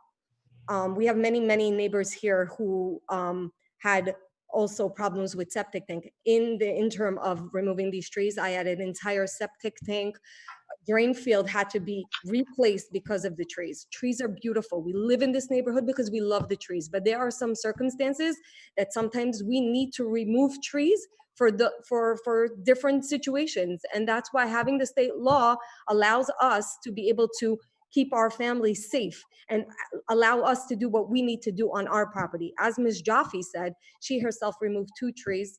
I've never questioned the 2 trees that she removed because it was on her property, even if it was by the sidewalk or whatnot. I want to ensure that I knew that as a resident and of our community, that she was ensuring our safety. And that's why it was never questioned, as it should not be questioned to other of our community members who are actually, in fact, suffering right now and have trees, as they call it, the cancer. I have 2 or 3 neighbors now that called me, actually one from the other side of the of our cul-de-sac down our street also has now mushrooms on her trees. And she's like, Sarah, what am I going to do? No one's going to remove it now. No one's going to want to allow us to remove it because of this petition. I understand that it allows us, but we have to go through so many different, you have to file for a permit. It's out-of-pocket expense. You clearly know the tree is a problem. We clearly know that the tree is damaging and is a safety hazard. If you have arborist reports to support, I'm not condoning going to the backyard and cutting down 60 trees right now. That's not, but if you do have an unsafe tree, to allow the state law to stand behind us so that we can remove a tree for the safety of the community. Thank you. Thank you. Sheila Sipper. Hi, good evening. Please state your name and address, and you'll be limited to 3 minutes. Good evening. My name is Sheila Sipper. I reside at 5921 Southwest 36th Terrace. I'm here to speak on behalf of the tree ordinance. I echo a lot of what Sarah Levtov just said. We're neighbors and I don't even know you, but I just wanted to speak up and let you know that I'm born and raised in South Florida. I've lived here all my life. My family all lives here. We've been members of the Young Israel Synagogue for over 30 years, where they have 650 families as members. And with all due respect to this ordinance, it's simply about imposing things on us residents. And once we start with this, we're worried about where it will end and where we draw the line. My husband and I believe it's a personal decision to cut a tree and replace it with another, a similar species or the exact same species. And we're worried that this being imposed on us is going to cause a big threat because we feel that the state ordinance is sufficient enough. Let me be clear. I live in Dania Beach because I think it's beautiful and we all love our trees. We have 4 children. We have neighbors. We love everything that the trees provide. That issue is not up for debate. We love the trees. We all work really hard to pay our mortgage for our properties and to protect them. However, any tree that's over 50 years old has an 8% chance of a heavy branch falling on a house, a car, or God forbid, a person. Most of these trees are well over 50 years old, as you all know. It is a very realistic scenario for an old branch to fall down. You can Google it. There have been many incidences in the area of branches and trees falling and injuring or even killing a person. As I said earlier, I love the trees, and I know all my neighbors do, but because of their age, they're causing major issues, not to mention how we've spent thousands of dollars on our septic tanks with the roots growing into our drain fields and our roof, which now has to be replaced because of the branches of these trees. So we feel there's nothing wrong with removing a tree and replacing it with a younger tree of the same species that's healthy. In fact, according to Jewish law, we protect fruit trees. We are not allowed to cut down fruit trees unless it poses a threat. City and state law supersedes religion, and we put protecting human life before anything. If any of these trees pose a danger to us or our children or our elderly parents or whomever, we should have the right to take it down and replace it with the same species, but a younger, safer version that won't cause issues. The bottom line is our goal is to protect our lives, our parents' lives, our children's lives, etc. With all due respect, nothing should be imposed on us as long as it's replaced with a similar species, whether it be oak, pine, or a palm tree. Finally, I really appreciate you giving me the time to speak. I respect and admire all the city's prompt attempts to respond to us Dania Beach residents' concerns. Just as I would not impose any idealistic objectives on another neighbor, I would hope and expect that the same in return. Thank you all very much. Thank you. There are 3 other people with your hands up, but all 3 of you have already spoken on this issue, so I'm not going to call on you again at this point. Hold on a second, Mr. Finder. In addition to the fact that this is going to be heard again in the future, so you'll have an opportunity to speak on it then. Mr. Finder, were you wanting to say something? Mayor, may I just point out something as well? There's a discussion item for this at the end of the evening that Commissioner Harris has put on there. So I roughly at about maybe 45 minutes, give or take. If you wanted to stay on the call, there may be an opportunity for them to talk then as well. But Generally, it will also come up later.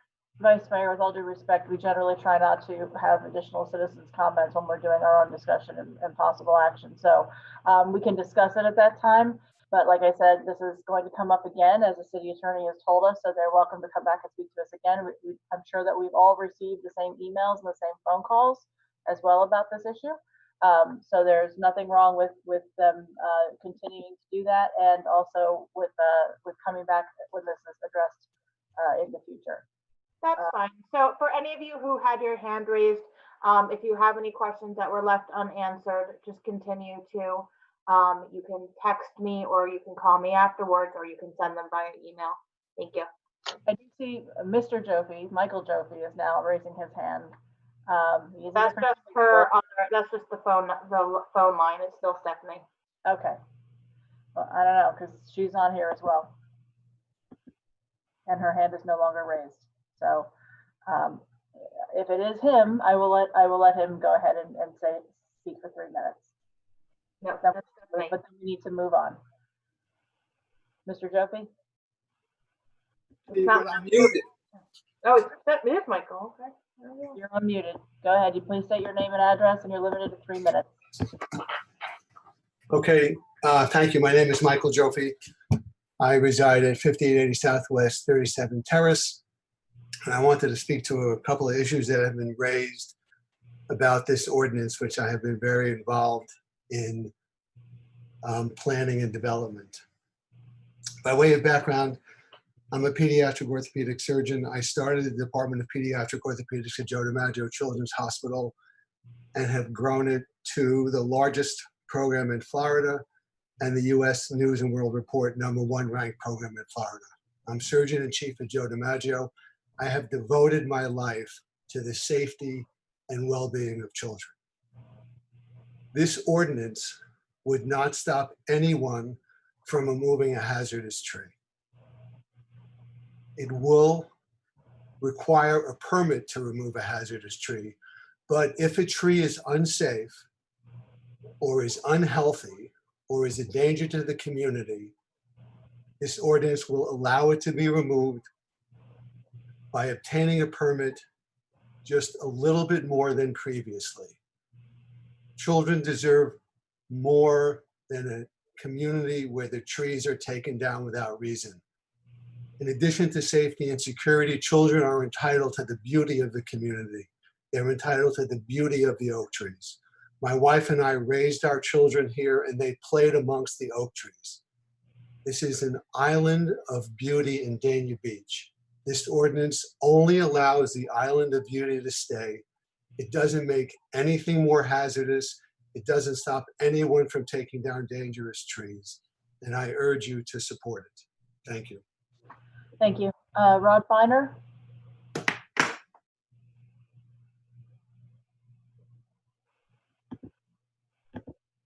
You're unmuted. Thank you. Okay, now I've been unmuted. Go ahead. And I guess he's not going to start my video either, so I'll just speak this way. Oh, there he goes. Thank you.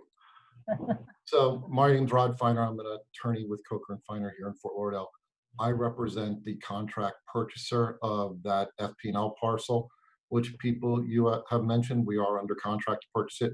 And I just want to clarify the record a little bit. This was said last night during a Zoom meeting that Vice Mayor Rudman hosted, but where members of city staff were present, including the city arborist and their inspector. And I just want to set the record straight, especially because some of the public said the work that was done on this property, which is done by the current owner, not my property, was done according to law exactly. As a matter of fact, your city staff said that we were the textbook example of how this work should be done. We had an arborist out there who, before the work was done, met with city staff out there. They agreed on what was to be removed. And so what was removed were dead, exotic trees. So that, and there's been a policy in the county and the state and even the city to get rid of exotic trees because they're a hazard to the environment and several other properties. So they were exotic trees or dead or dying trees. And that was confirmed by city staff. So nothing was done contrary to law or anything else with regard to this. And it was done pursuant exactly to law, where even city staff acknowledged that we were a model, or I should say that the seller was a model applicant and property owner on how it went about doing this. I understand that they're a little bit upset that what was existing there might have been removed, but it was removed exactly according to law and exactly as it should have been, even by your own city staff saying that. And finally, I'd just like to point out that people have talked about, FPL power lines causing cancer or doing something. And I know for a fact from doing this for 25 years, there's absolutely no evidence of that whatsoever. Otherwise, cities wouldn't be doing that anywhere. And actually, FPL, when it comes in and does power lines, it's always given, that's always something that people complain about, and they produce the documentation that show that's just, what people think, it's not something that actually occurred. So before people start slamming this property owner, which we're under contract to purpose about removing trees or doing something improper, I just thought it necessary to state on the record that this was done exactly as it should have been. They might not like what was done, but it was done exactly as it should have been and exactly according to law. And again, the owner was the model citizen in how it went about doing this. And I think it's important to set the record straight about that. So thank you. Thank you. Okay, no other hands raised, no other citizens' comments. City Attorney, what do we need to do here? There's no action required by the commission. The city itself is withdrawing this from consideration. We will be bringing it back after it's been properly advertised. It sounds to me like when it comes before the Planning and Zoning Board, which it will, we're going to want to have all these people show up as best we can. However, we're going to do it probably virtually, but we want to make sure that we give them the full opportunity to clearly understand what the ordinance does and does not do. I can tell you that the meeting hosted yesterday by Vice Mayor Rudman was very productive. Both Ryan St. George and Jacob Ripp of Metric Engineering, who described for us as arborists what was done, are extremely knowledgeable, have been very helpful in particularly helping Eve Bruce as the Assistant City Attorney to put this ordinance together. And we want to make sure that people clearly understand what it does and does not do. We will do that for all of you at the Planning and Zoning Board. So please stay in touch with us. We want to make sure you are completely informed. There's nothing further to do with it tonight. Thank you. Commissioner James.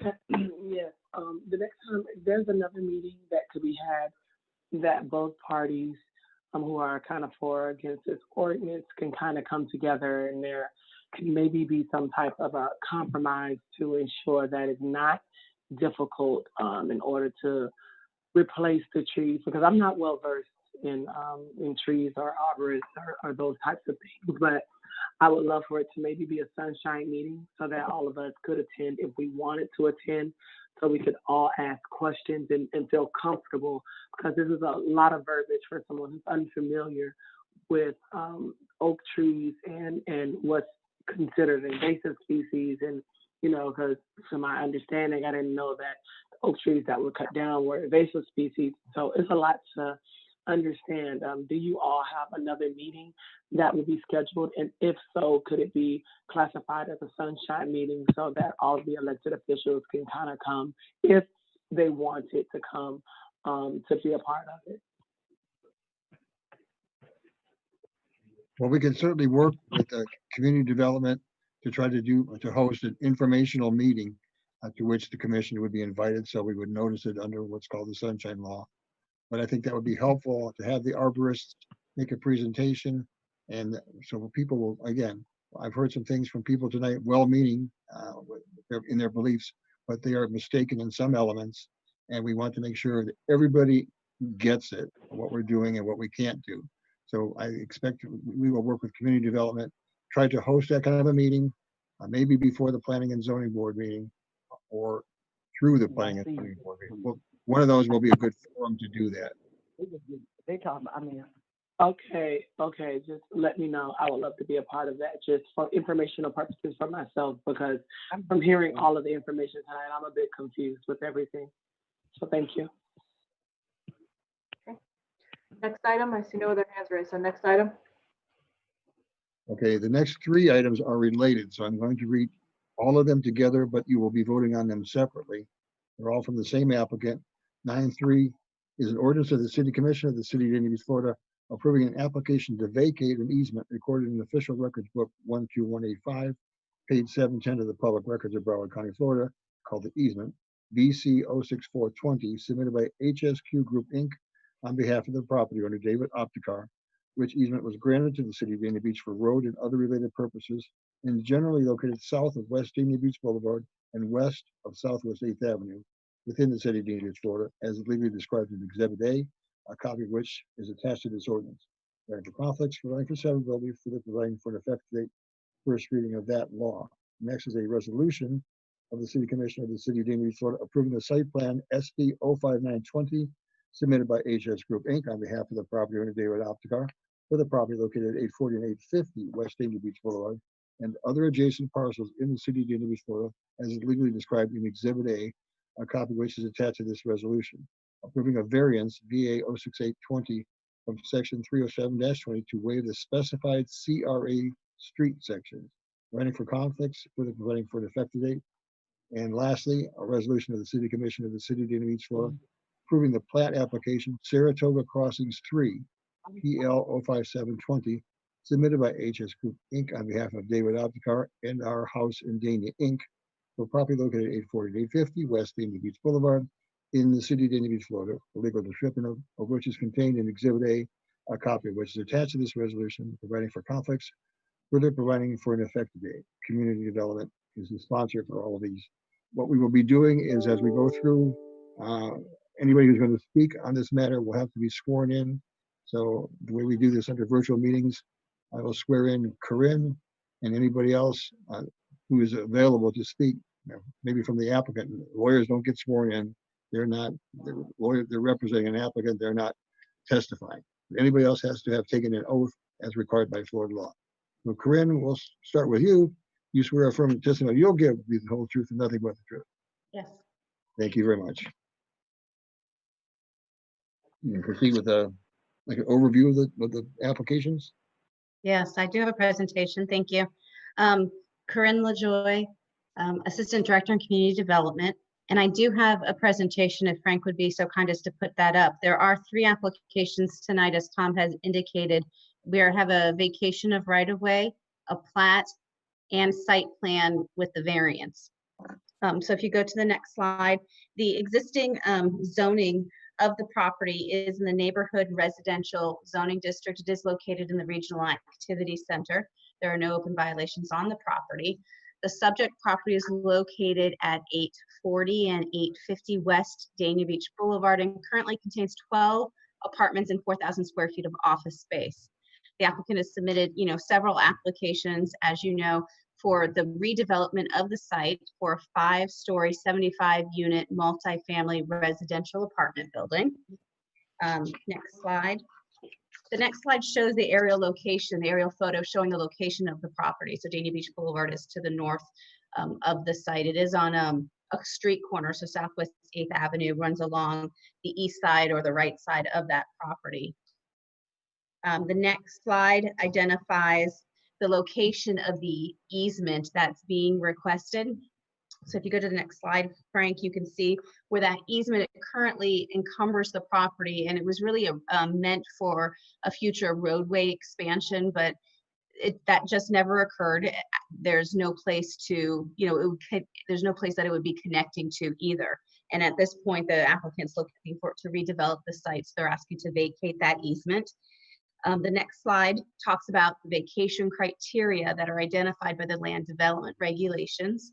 The applicant has provided a justification statement stating how their requests are consistent with those criteria. Because it's a vacation, it does require 2 readings at City Commission. So this is actually first reading of the vacation request. The next slide continues to talk about the vacation application. And that it actually was presented to the Planning and Zoning Board. I'm getting ahead of myself. I should stick to my slides. Part of the requirements for vacation is that the applicant notify all utilities to make them aware of their request for the vacation, to allow those utilities the opportunity to object to the vacation. So the applicant did that, and the dates are all August 27th of this year, and we've heard no response from any of those utilities, so we assume that there's no objection. And the next slide talks about how this request was presented to the Planning and Zoning Board as required. It was presented on October 21st, and there was a motion to approve the request, or there was a motion to recommend approval to the commission of the request, and that was a 5-0 vote. So I'm going to go on to the plat application, which the property is requesting in order to change what's allowed on the property according to the plat notes. So the property currently contains, as we said, the 1 apartment building with the 12 units and the 4,000 square foot office space. The plat request is to allow the redevelopment to allow the 5-story, 75-unit multifamily apartment building. So the note on the plat is going to reflect the proposed development so that it would coordinate with the county records. The plat itself did go through the Development Review Committee in July and August, and all of the departments are represented in the development, the DRC meeting, and the applicant was able to address all of the plat comments from the DRC. The next slide shows you what that plat is. I'm sorry, the next slide also is the graphic of the property that is part of the plat itself. So it's really it establishes the perimeter boundary of the property along with the notes that talk about the use, and that's where it will identify the 75 units. Next slide, we'll discuss the variance request that the applicant is requesting, and it's regarding the requirement for the CRA street section. The applicant requests to provide an increased swale area in lieu of the required on-street parallel parking because for a couple reasons: to enhance the drainage in the area, and this is actually Saratoga Phase 3, so they built 2 other phases, and so they have a record established indicating, so they know how many parking spaces are demanded by this type of development, and they don't feel the additional on-street parking is necessary for the construction that they're proposing. The next slide. The variance is identified in the in the land development regulations. There are 5 criteria. The applicant has provided their written justification identifying how their requests are consistent with those criteria. and that's discussed in your staff report as well, and the applicant's justification is in your attachments to your package. Staff has no objection to the request as it appropriate for specific site conditions, and it would not be detrimental. The next slide talks about the site plan for the project. And as we stated before, they're asking for the 5-story, 75-unit multifamily residential apartment building on the site. It is known as Saratoga Crossings 3, the third development in the Saratoga Crossings series of residential projects, which is similar to the mid-rise residential scale and density as the other projects that have been constructed and I think are now occupied. The building and grounds are designed to fit the surrounding neighborhood context and will be similar to the first 2 phases of the Saratoga projects. The next slide is going to show you some renderings of what the building, how the building will look, the one that is proposed.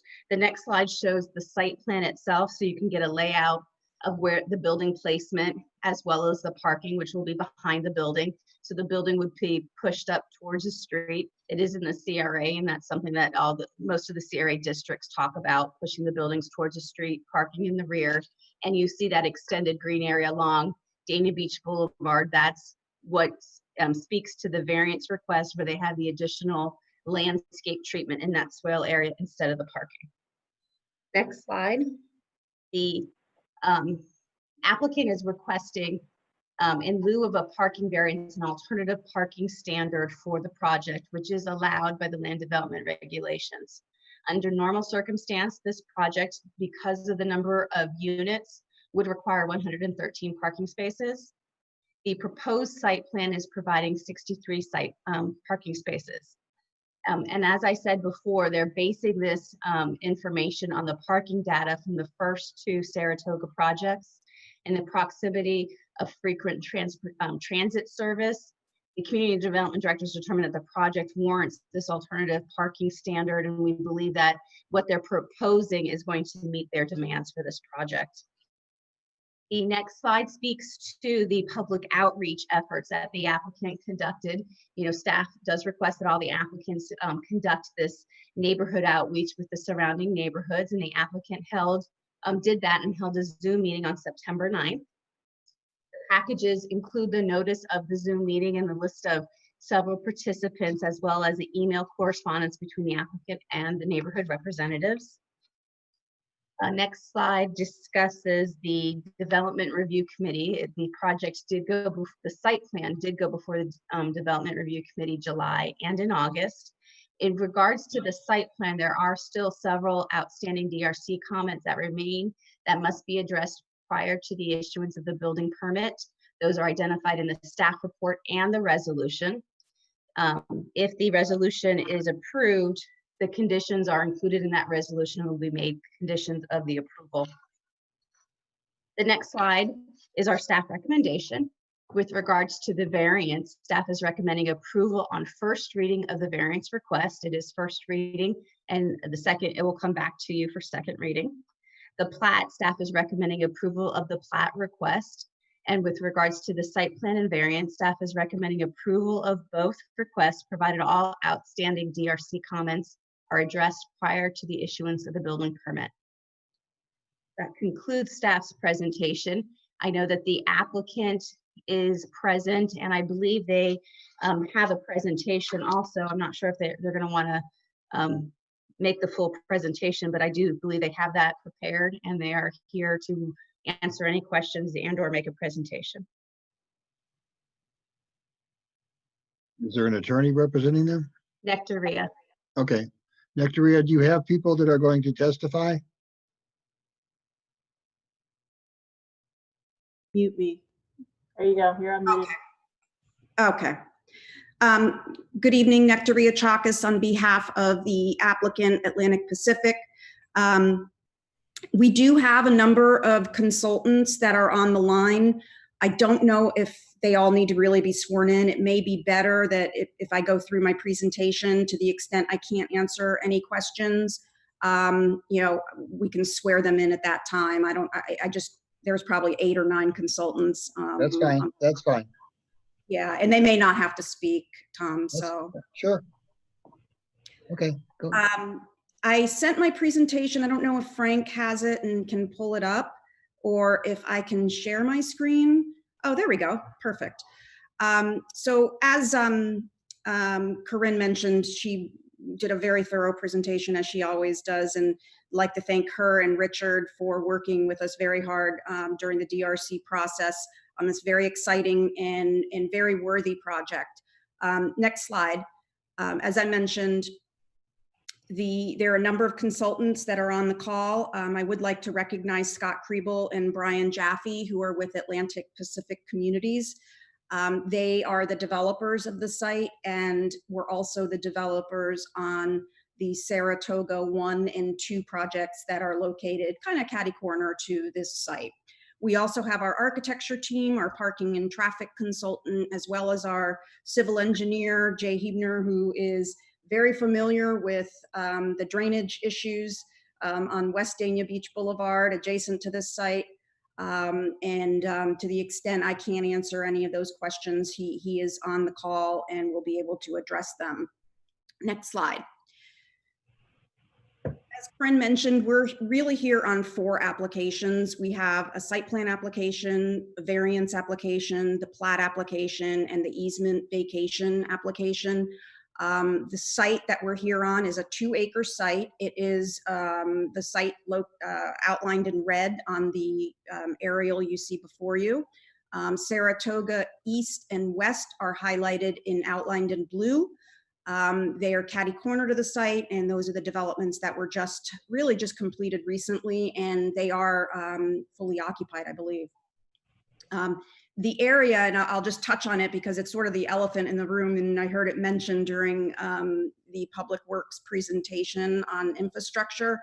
The area that is experiencing flooding right now and is being reconstructed, this is on Atlantic Pacific's dime, is the area where it says Dania Beach Boulevard. It's sort of that section that's in between Saratoga East and West.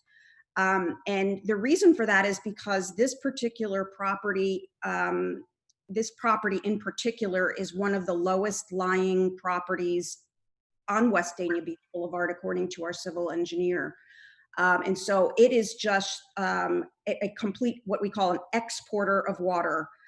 It just does not retain any of its drainage on site. And so what is happening now is the road, the construction that you see going on, the road is being raised up, and drainage pipes are going to be placed in the roadway.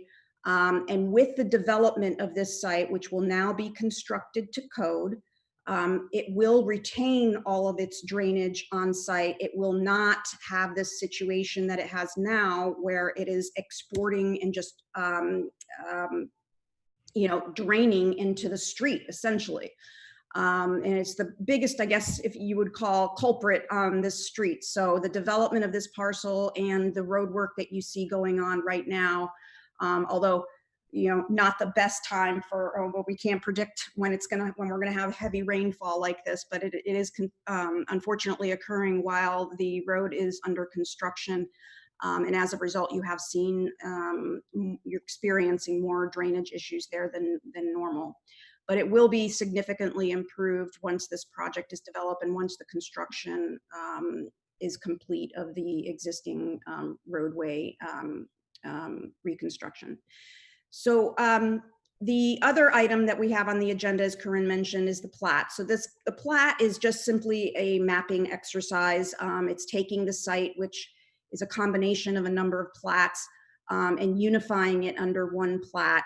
After we receive approval, hopefully this evening, on the plat, it will then proceed to the county commission for final approval, and then it'll be recorded. And then we also have the variance, and the variance is really a variance from your CRA streetscape sections. Your streetscape sections in the CRA plan call for a certain, travel lanes are supposed to be a certain width, and then you're supposed to have a certain width of sidewalks, and you're supposed to have parallel parking, which adds more pavement. And so in meeting with your engineering staff, our civil engineer and your public works staff said, this probably isn't the right time to construct more pavement along West Dania Beach Boulevard. And so what they said is just let's increase the size of the swales and forego the parallel parking for now. And as your staff indicated, they're looking at this from a more master drainage perspective in the future. And the right of way that's needed for those parallel parking spaces will be there in the future. We're not, getting out of having to dedicate any right of way. We're doing all of those things.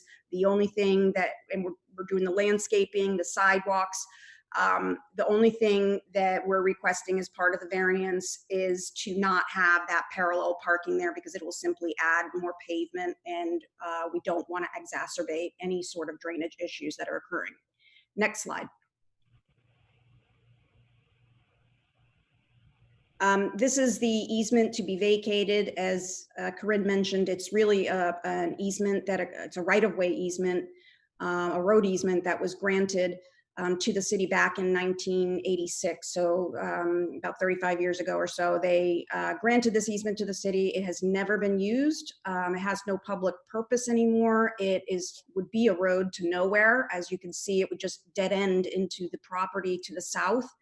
And that south property does not require any sort of access. It has its own access to Southwest 8th Avenue. And so, as you can see, this has never been improved. And as a result, we are simply requesting that easement be vacated. Next slide. This is the site plan. And as you can see, we drew the easement to be vacated over there in the yellow, just to show you that we're not actually proposing to put any buildings on it. But it is going to remain green space along with all that area over there, which will also be a benefit to the drainage situation. This is an affordable housing community. As many of you know, Saratoga 1 and 2 are also affordable housing communities. This is the third phase of Saratoga Crossings. It has 75 units. It is 5 stories. They are all 1-bedroom units that range in square footage from 630 square feet to 645 square feet. There will be an amenity and leasing office community room located on the bottom floor. It's that area toward the center of the building where it's all a large area. It hasn't specifically been programmed yet, but it will have a community room, amenities for the residents, and laundry located also nearby on the first floor. All of the parking you can see has been shielded from view to the greatest extent possible. It's in the back of the building so that the streetscape along West Dania Beach Boulevard will have no curb cuts, so no cars coming into our development from West Dania Beach Boulevard.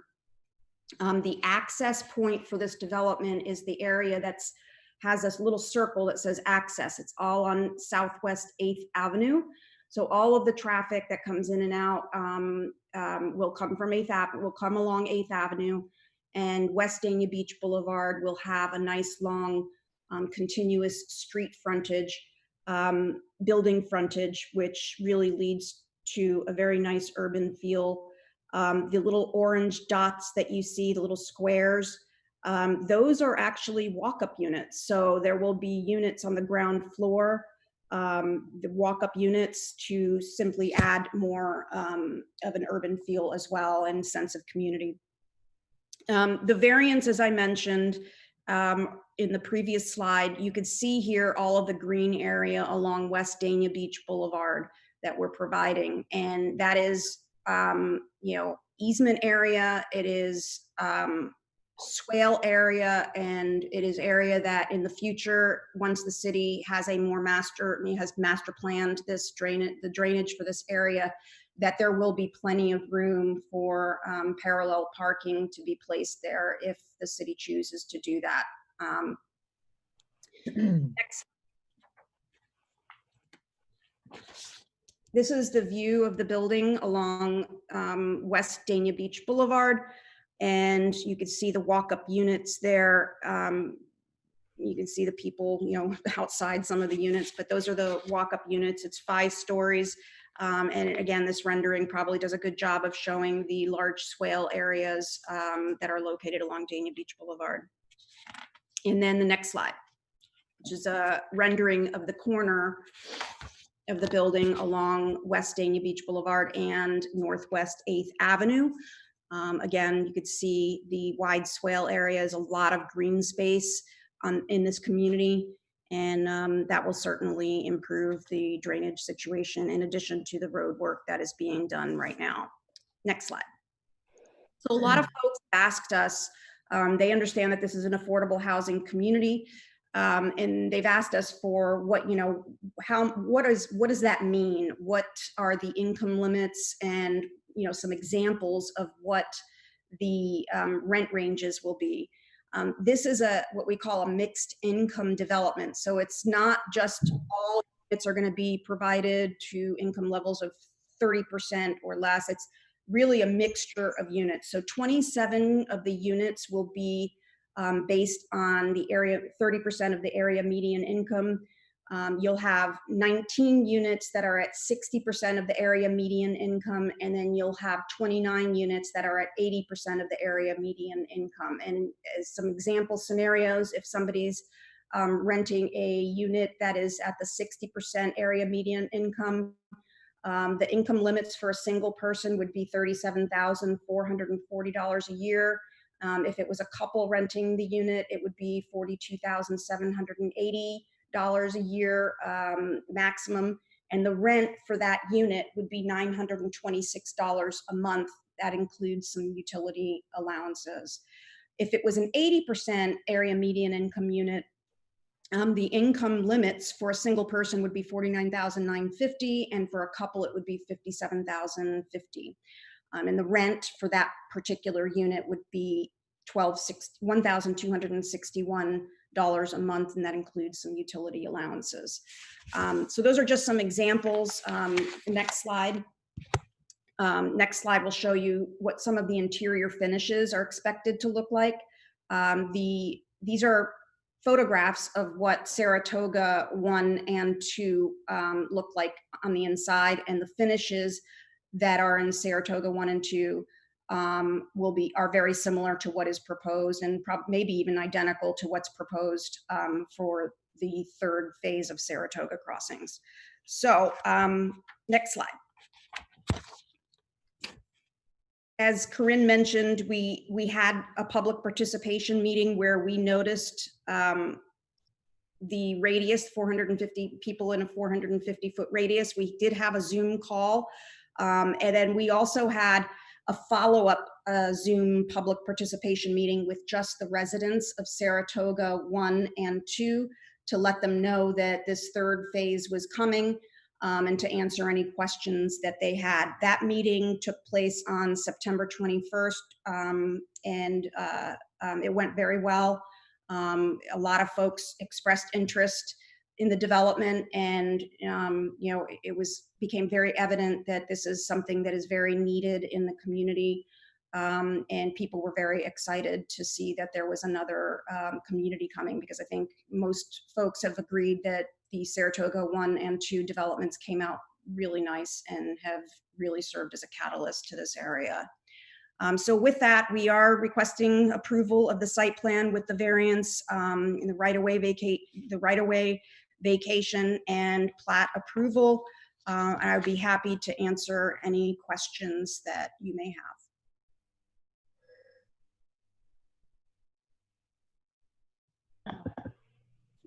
Commissioner James has her hand up. Yeah, yes, thank you. I wanted to know, I know that before any of the Saratoga developments, all of these areas were probably some of the most low-lying areas of that area. And so now my major concern is going to be, you have Saratoga 1, then you have Saratoga 2, and Saratoga 3. It's really going to box in that little development that is there. And I am concerned that, you know, with the drainage issues that we already have, they'll be magnified because you'll have yet another older development that will be redeveloped and then that will sit higher. I don't know what can be done other than putting drains there that lead to nowhere. Is there a way in this development to tie in the drains that probably will go into the Saratoga developments and tie that into a different pipe that could lead to a different area? There isn't a drainage system here in this area to speak of, and until that happens, it looks like you all are working on a master drainage study, but until that happens, the pipes, we're doing the best we can, I guess, is with the situation that we're in. Until there is something for us to tie into, the situation that we have now that's under construction is really the only option that we have. I understand there's a perception, I think, when new communities are constructed, that they're built up a little bit higher because they're required by law to be built up higher. Yes. And so it puts, you know, folks that are in a lower lying area, it makes them think, whoa, wait a second, this property is draining onto my property. And that's actually a misconception. I think what happens is when they see a property that no longer has drainage issues because it's been built up, they're assuming that that property is draining into their property. And what's happening is the newer properties are actually required by law to hold all of the drainage on site. That's where they're not allowed to drain into the streets. They're not allowed to drain into a neighboring property. And during the development review committee, meetings that we've had, and our civil engineer who's on the line can probably speak to this better, but that is examined, and it's not only examined by the city, it's also examined by Broward County surface water, because we're required to get permits from Broward County surface water. So it's not only looked at by the city, it's also looked at by the county. But I understand, I understand what you're saying, Commissioner, and you're right. There's a perception, there's nothing I think that we can do to stop, or other than lifting up all these other properties. There really isn't, we're very limited on what we can do, but there are things that property owners, I think, can probably do to help their own drainage situations. And I think our civil engineer has met with some folks in the neighborhood and given them some suggestions. But as far as our property goes, we're containing all of our drainage on site, and this will be an improvement from what is there today.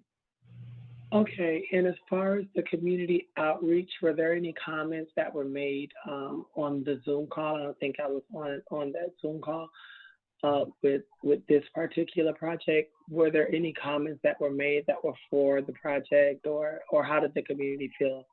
Yeah, no, everyone was very supportive of the project. I have to say, like, even people were asking who they could call to start getting on a wait list, and we're not at that point yet. But people were very supportive of it. Okay, thank you. This is a public hearing. Is there anyone here to speak for or against? I see Reverend Paul Wiggins is on the line. Yes, thank you, Mayor. Reverend Paul Wiggins, 321. Reverend, I need to, Street. oddly enough, I need to swear you in. You swear from the testimony you'll give will be the whole truth and nothing but the truth. Thank you. Amen. And it's really a question. It's really a question because I'm looking at the project. 75 units, all single unit, one unit. Tell me what's the thought process behind this from a marketing standpoint, because I don't see anything that says family. No, these are not considered to be family units. However, you can have up to 3 people living in these units. So you could have a couple with a child living here, or you could have a parent with their 2 children living here. So it's up to 3 people can reside in these units. And as far as thought process goes, there was a demand for some 1-bedroom units. And so that is really, I think, what they were looking at as far as why they didn't make this 3-bedroom units, 2-bedroom units. They also have a number of units across the street that are 2-bedroom and 3-bedroom units already. I'm familiar with those, the 1 and 2 Saratoga. You know, at some point this would need to stand on its own. Just curious, because that's rather odd. We actually have seen it. I represent Atlantic Pacific in a number of communities that they've developed in Fort Lauderdale as well. And there are some developments downtown in Fort Lauderdale that have just the 1-bedroom units. I think actually there was 1 or 2 that may have had just 1-bedroom units, but this is what they have found is needed, and there's a demand for them. And this is what the Florida Housing Finance Corporation, the state, has approved for this project. Wow. Okay. So I think Atlantic Pacific hears you. They're on the line, and we hear that there's a demand, you know, for more units. So perhaps they're listening, and you know, the next development that comes through, they'll consider that. Thank you. Thank you. Vice Mayor. Hey, Victoria. So actually, I don't know if you remember, I asked you that same question. Yeah. And so you gave me the same answer, but you phrased it differently. So maybe I can get you, because the way you phrased it to me made sense, which was, and tell me if I'm putting words in your mouth, because I know it's been like 2 weeks since we talked. But when I asked that same question, you said that in Saratoga 1 and 2, that there were plenty of 2 and 3 bedrooms. So people, you know, the families had filled those up, but there was also people who was either just, you know, maybe 1 parent and 1 child, or just 1 childless person who came in and they were trying to find units, and none of those units were fit for them because they were mostly all 2s and 3s. Right. So that wasn't a match. So that's why in 3 you had to make the match. You had to make some that, you know, fit, because you had enough people that were coming to you for that. So the demand wasn't for like, I think it was the way you were saying demand made it sound like, you know, the market demand in whole, whereas like it sounded, when we talked, it was more like more specific, the demand of people who are looking specifically at living in Saratoga were looking for this.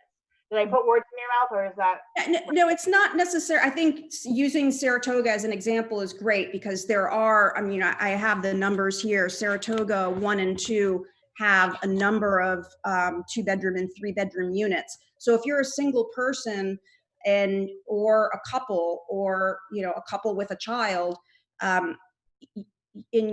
there's not availability of units, a family unit that's available across the way. You have this as another option. And then you also have folks that, a single person who maybe is going over to Saratoga, and if there happens to be one that is available and it's a 2-bedroom or 3-bedroom, that may not be the right fit for them. So we want to reserve those units over in Saratoga 2 and 3 for families. And this is geared more toward singles or smaller families. So how many units will that put at single, and then how many units will that put at 2 and 3? Do you have those numbers for us? So on Saratoga 1 and 2, so the Saratoga East project has 74 units, and they have, let's see, 55 1-bedroom units, 15 2-bedroom units, and 4 3-bedroom units. So the Saratoga West has a total of 98 units, and they have 42 1-bedroom, 37 2-bedroom, and 19 3-bedroom units. So this will add 75 1-bedroom units to the affordable housing pool in this area. Wow, that's still a lot of 1-bedroom units. Okay. All right. Thank you. That clears some stuff up. Commissioner James? Yes, I heard that you said that Atlantic Pacific was on the phone. I know you and I had a conversation about a lot of complaints that I've been receiving, and that really is my major concern. My major concern with this project is because every week, every month, I'm always receiving complaints about Atlantic Pacific. And I mean, all the way from when I know that we had to get the city manager involved with towing of seniors' cars, and these are already affordable units. And so if you already have affordable units, those people don't have the ability when you enforce something new to be able to have a type of cost that can put them potentially at risk of losing their place. And so I want to know how Atlanta Pacific has been addressing the concerns of the neighborhoods, and to make sure and to ensure that once this development, if it passes, if it is completed, that we won't have these same issues that are arising, because it really isn't our responsibility as commissioners to interfere with the day-to-day functions of these types of developments and the management. But when we all are bombarded, or we are always contacted with these types of developments because we approved the project, you know, we kind of have to stand behind and hold accountable the people who are in charge of these projects, because it's not the city manager's job or our job to really interfere with the management property of these developments. I think the specific issues that you had mentioned, or the complaints that you were getting, were about the towing, and they had relaxed their towing policy. They do not tow on the weekends, but they are there are some parking spaces that are reserved for office, and those spaces have been freed up on the weekends, which I think has helped. And they have also mitigated any towing by requiring people to have to register their vehicles. So they have stickers, they know who's parking there legally and who's not parking there legally. And they have stopped that towing on the weekends, which has helped.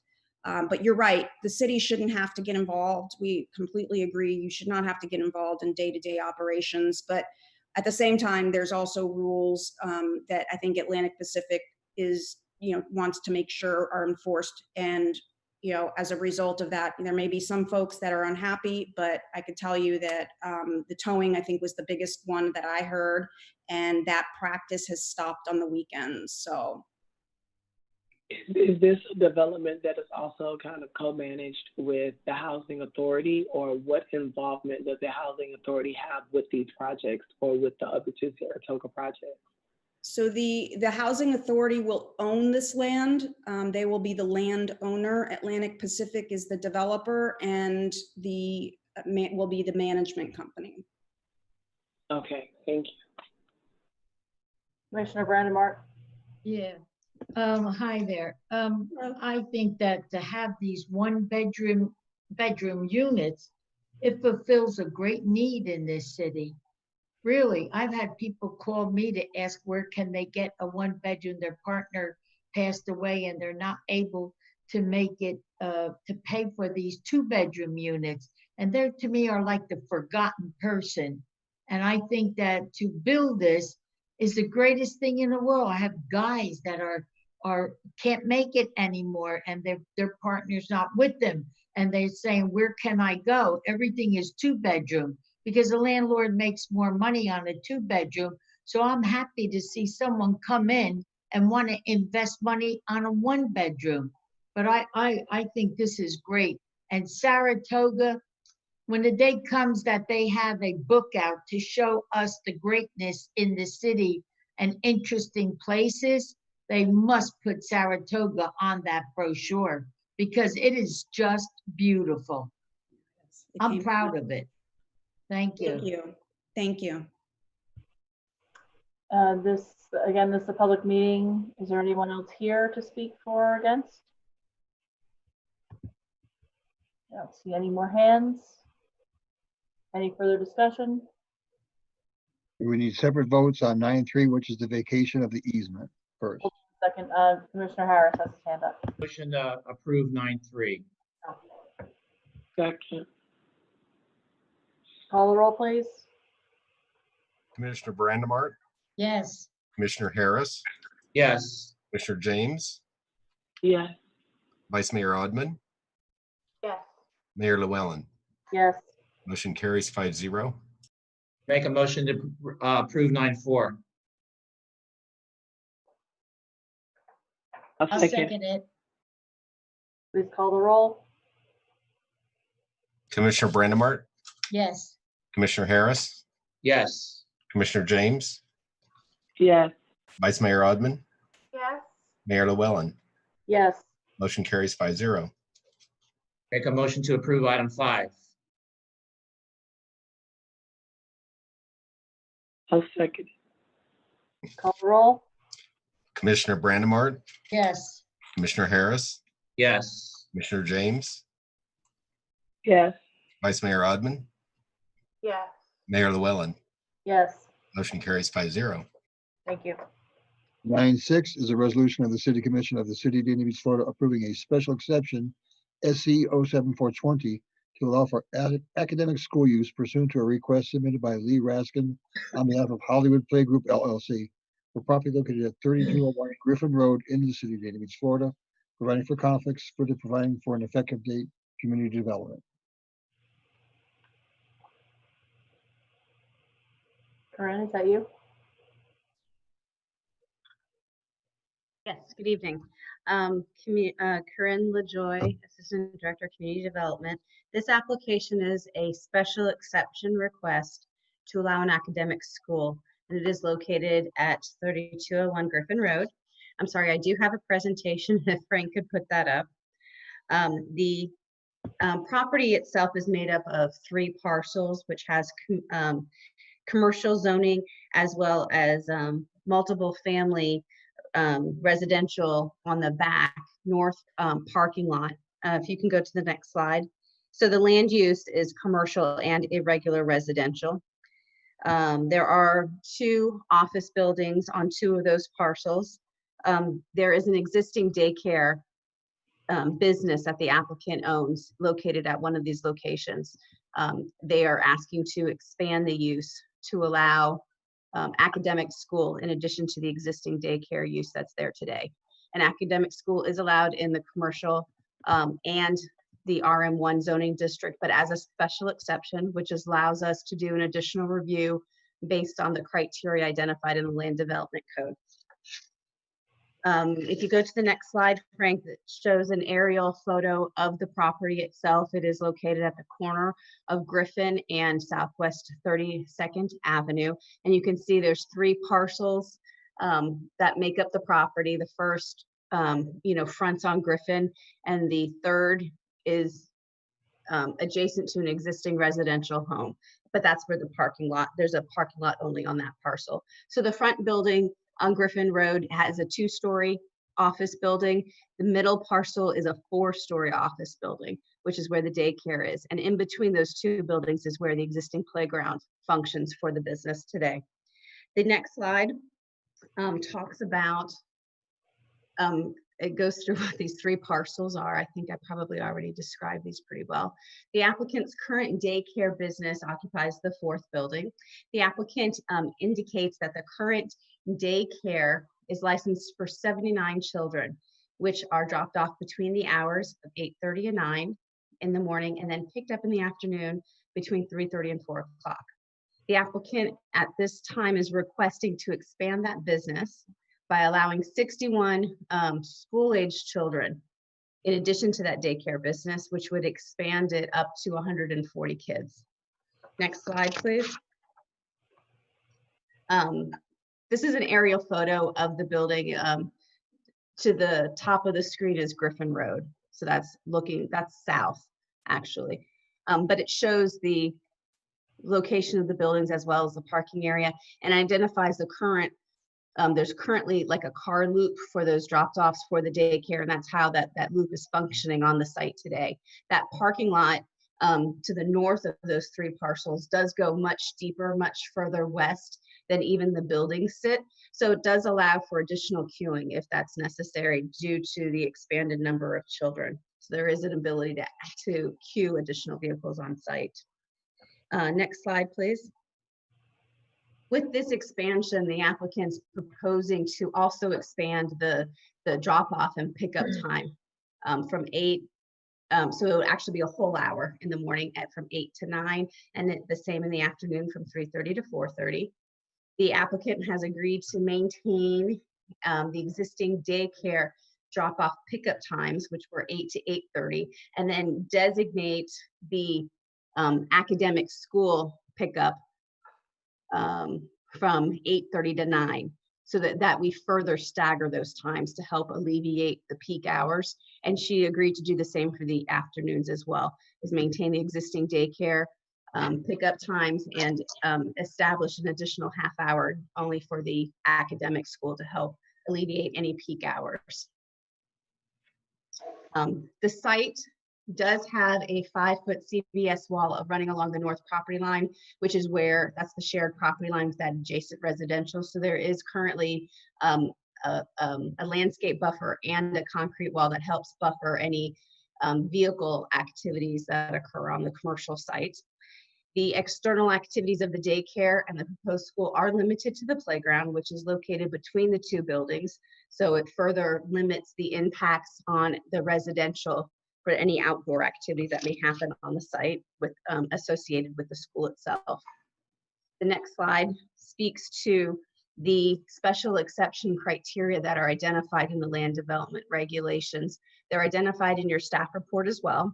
The applicant has provided written justification identifying how their requests are consistent with those criteria, and that's available in your package. The next slide speaks to the community outreach, because staff request all applicants do community outreach before their public hearings, and the applicant did that as well for this project. The applicant mailed notice on October 1st to property owners within 450 feet of the site to make them aware of her request. And they, with that mailed notice, they also included a Zoom meeting invitation. The applicant said no one had contacted her and no one attended that meeting. And staff received no calls, questions, concerned emails, nothing regarding this project at all. The next slide. Staff is recommending approval of the special exception request, provided that the applicant agreed to 2 issues. And actually, I have been working with the applicant since this report has been prepared. The first was with regards to a traffic study that we're requesting that the applicant provide in order to justify that the stacking of the vehicles would not interfere with public right-of-way. The applicant has actually already done that, and it's currently under review by the city engineers. The second condition was staff had asked that she actually, instead of just making an hour drop off in the morning and an hour pick up in the afternoon, that she actually broke up the daycare and the academic school drop off and pick up hours, and she agreed to that also. So she's come close to addressing both of the conditions that staff imposed. On September 25th of 2018, the applicant approved a plat note amendment for this particular property in order to allow the daycare use. So some might be familiar with this property for that reason. There was a note restricting the use, and we were before you in 2018. The next slide. With that, that concludes staff's presentation, and staff's recommending approval of the resolution with those discussions that were discussed above being addressed prior to the approval of the academic school. And that concludes staff's presentation. I know the applicant is logged in and able to speak to the issue and answer any questions commission may have. This is a public hearing. Is there anyone here to speak for or against? I make a motion to approve 9.6. I'll second it. Call the roll, please. Commissioner Brandimart, Yes. Commissioner Harris, Yes. Commissioner James, Yeah.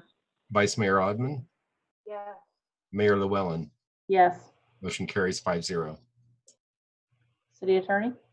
Mayor, as I mentioned earlier, I do have an emergency ordinance that I want to propose to the commission. I don't know if you want to do that after all the other topics. Why don't we take care of it now? Just Okay. the way. All right. Let me explain the background. Over the weekend, Eve and I we are members of a group that consists of all the city attorneys in Broward County and the county attorneys. And chatter began early Saturday about what are people doing if the governor's order allowing virtual meetings expires, which it is expected to do. We got notice early on with the last extension that the governor is not likely to extend the virtual meeting notice.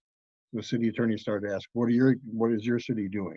We have found that Wilton Manors had taken a lead with Boynton Beach, they're from the same law firm, city attorneys represent them, to extend virtual meetings by virtue of an ordinance. In Boynton Beach's case, they adopted it as an emergency ordinance.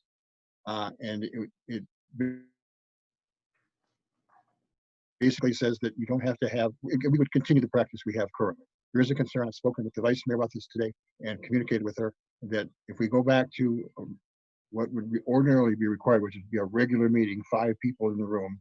I know the manager has worked very hard to get the room ready, but we now also are seeing the numbers increase in deaths and cases in COVID. And of course, we always have the issue of how do we accommodate the public in a very small, basically a small meeting room.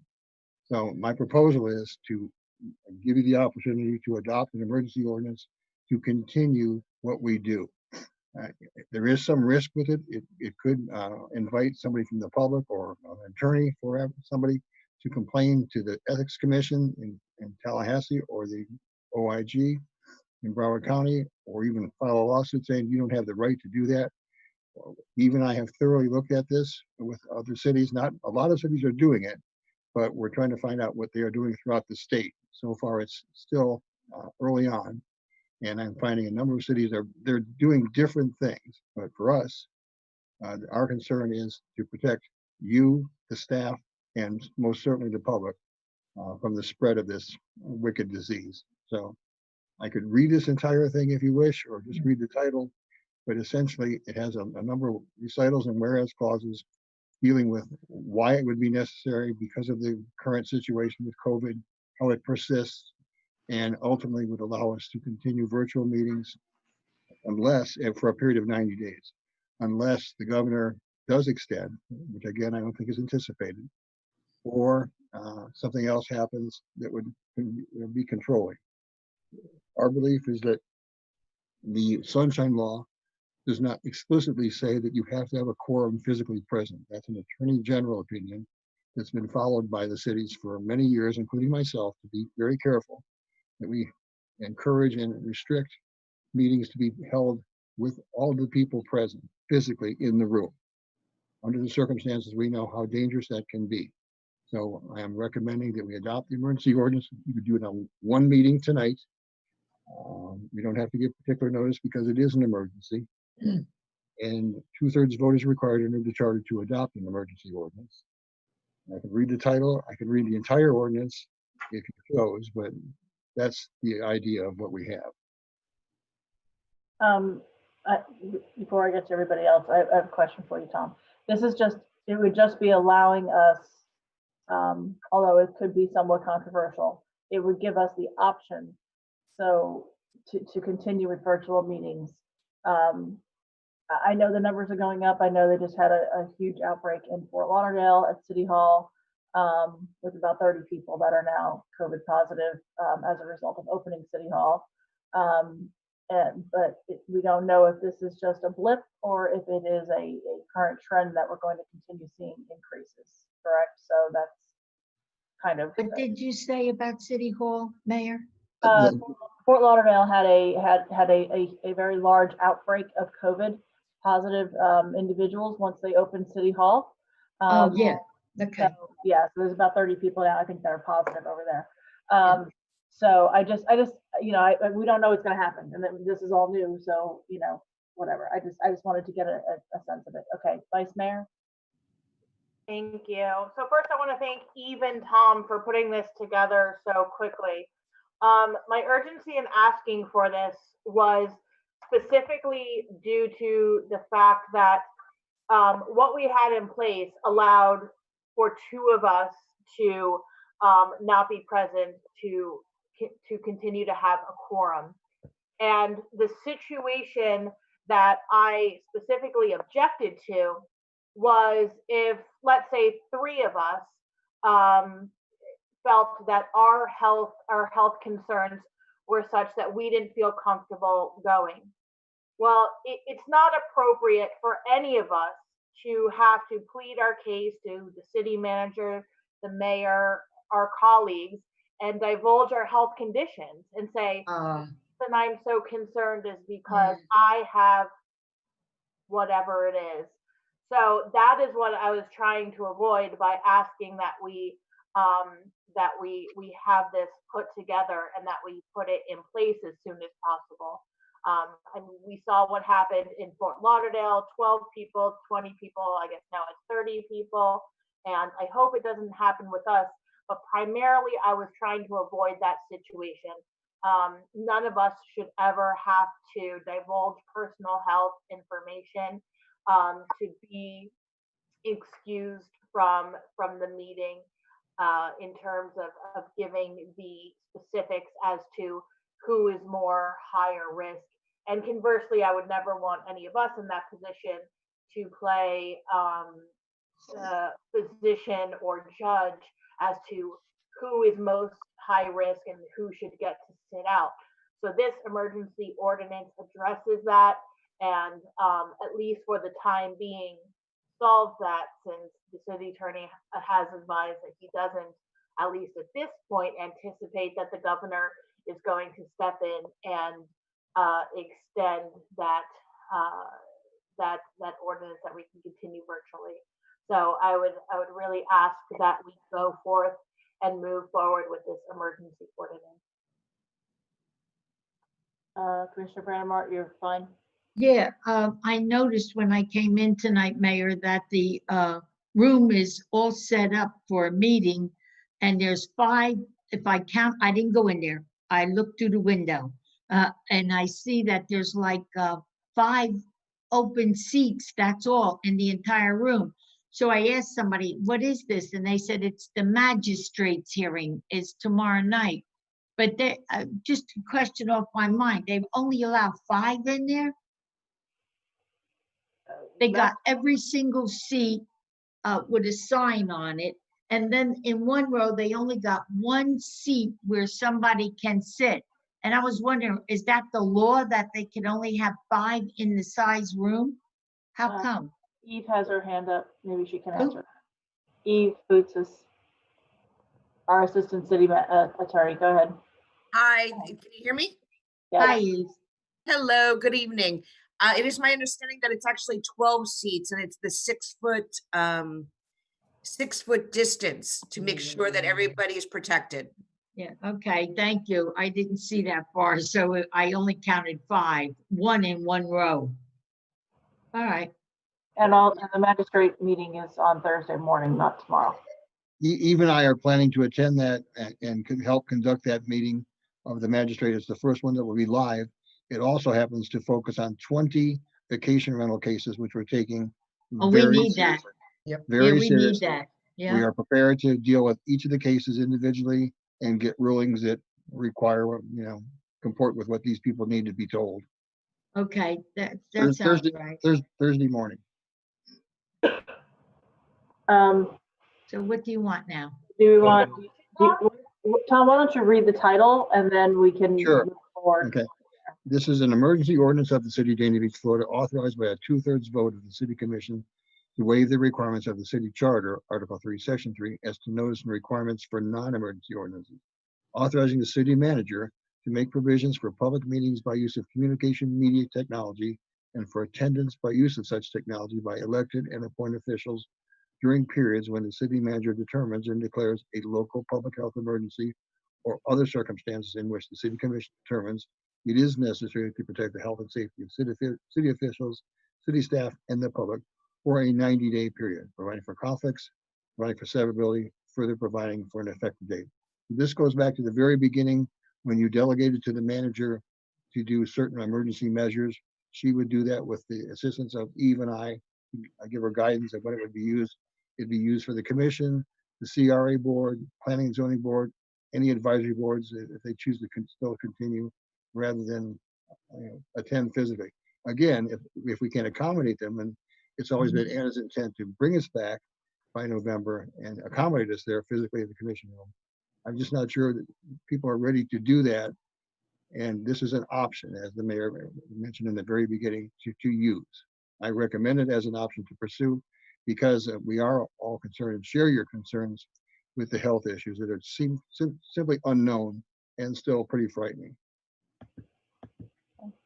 Well, how does that affect the reorganizational meeting, Mayor? You would have a virtual meeting to do that. Yes, you could still have it live, or you could possibly do it at IT Parker, which might be an idea where you have more room. I leave that to you, how you wish to do it. I think we cross that bridge when we come to it. Right. Oh, okay. That's Just the so 6th. I know. That's November 16th. Yeah. Well, We still have another meeting before then, so. yes. Okay. Do we have a motion? Motion, Tom? I'm sorry? You need a motion? Yes, I do. Motion to adopt it. It's a one reading ordinance. It's very unusual. We've never had to do an emergency ordinance ever. The first one I've ever dealt with. So it's one reading. It would be adopted tonight. Okay, so motion. I make a motion. And I'll second it. Mayor. Thank you. You want? Are we Thank you. all in favor? Aye. Any opposed? Okay, thank you all. Thank you. You're welcome. Okay, next item is discussion and possible action. First item is notice requirements from me. I put this on here because, as I'm sure you all know, there have been some, well, a year ago, we extended the number of feet that notice had to go out to residents or businesses or what have you, whenever there was going to be a change in development, whenever there was going to be a text amendment change, anything that we have to deal with as far as any upcoming development. With a lot of the more recent development projects that have been coming before us, it doesn't seem like 450 feet is enough. There are quite a few places that it impacts much further areas, especially when there are more floors involved. And in speaking with a number of residents over the last several weeks and even months about these issues, I just feel like it's time that we revisit this again and extend it further. I believe the city attorney or assistant city attorney, I don't remember who, provided me with like a little survey of the different cities around us and how far out they go. There are some that are like ours, 450 or even a little less, but there are quite a few of them that extend much further to 750 feet or even 1,000 feet. And I think we might even be able to do this as a tiered option where, depending upon the number of floors, maybe it, if it's a smaller project, maybe we keep it to say 500 feet. But if it's a larger project, depending upon how many floors or how many square feet or whatever it might be, that perhaps would go out to say 1,000 feet. Finally. Wanted to bring that to everybody's attention and see if I could get consensus for us to maybe put something together and have a new code put together on that. Yeah, I think that's a great idea. I mean, I think we all hear that all the time. People would like more transparency, and they feel like they never know what's going on and that they're not getting enough notices. So I would be in favor of extending it. I don't know about the tiered option, but definitely extending it out. I mean, as far as you can, almost, I would say, because you never know what a little development that you can't imagine why it matters to someone that far away. You never know what's important to another person. So I'd rather have it go out, even if it was a smaller project and not a multi-floor, higher height or density project. So definitely you have my support on this item. Brandon, Marty? Yeah, I'm not, I also am not for a tier based on how high the building is. Something could be so wrong affecting you and it doesn't have to be like 6 stories, but I say it's about time that this was ever brought up. It is about time. Look at Malaluka, right? You know that when it came time for the noise, making the money and all, one girl on this side of the street, she got it, but a few feet away, if there was only something to protect those people, the way that we got it, it doesn't protect people that this could really bother. So I'm all in favor of it, but not with a tier thing. That then becomes kind of like a nasty situation to get into. Get the footage, get it together, and let's vote on it. Commissioner James? Yes, I also supported, I definitely would support it to like 1,000 feet. I think that was the highest that the other cities that I've heard that you said. And I also think that regardless if a project is big or small, it might be of different importance to different people. So I would just make, one standard for all of the developments, because the last thing I want is for someone to feel that we feel like their feelings don't matter because of the magnitude of the size of the project. Mr. Harris, did you want to add anything? Nope. Okay.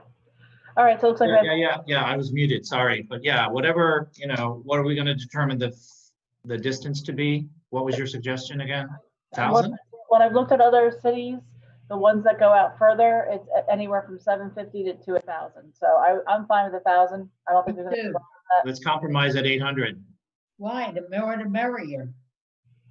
Well, there's a little bit of expense based on that. So if you want to do 1,000, yeah, it's 1,000 mailings. So sure. 1,000. Okay. 1,000-foot mailings, everybody within the range. Okay. Sure. In some it'll be more than others. It just depends. Yes. But I think overall, I mean, in the long run, I think it's going to benefit the entire city even if we go out to 1,000 feet. I know it's a significant increase, but I think that if it's well worth the expense considering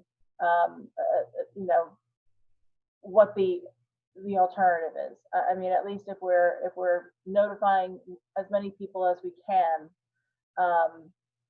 it may help to move things in a better direction in the future and keep people more involved in the process, because right now a lot of people who feel very disenfranchised because they don't feel like they're included. So is there any way to notify them besides a mailing? Because you're talking about doing a mailing to anybody up to 1,000 feet away from a project, is that right? Right. Is there any way to notify them besides a mailing? That's on the website, or? I mean, I'm sure we could do something through a website. Don't we also do publications? But mailing is proof. Corinne here. There she is. Go ahead, Corinne. Not unmuted. I can't unmute you. Muted. Hi, good evening.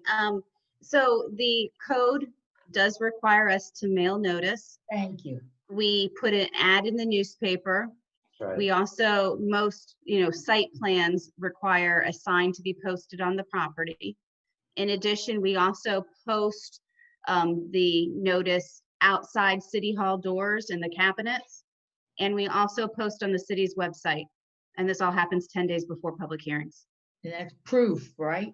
It's proof that they all know. And I think, Corinne, did we not increase from 300 to 450 feet within the last 2 years?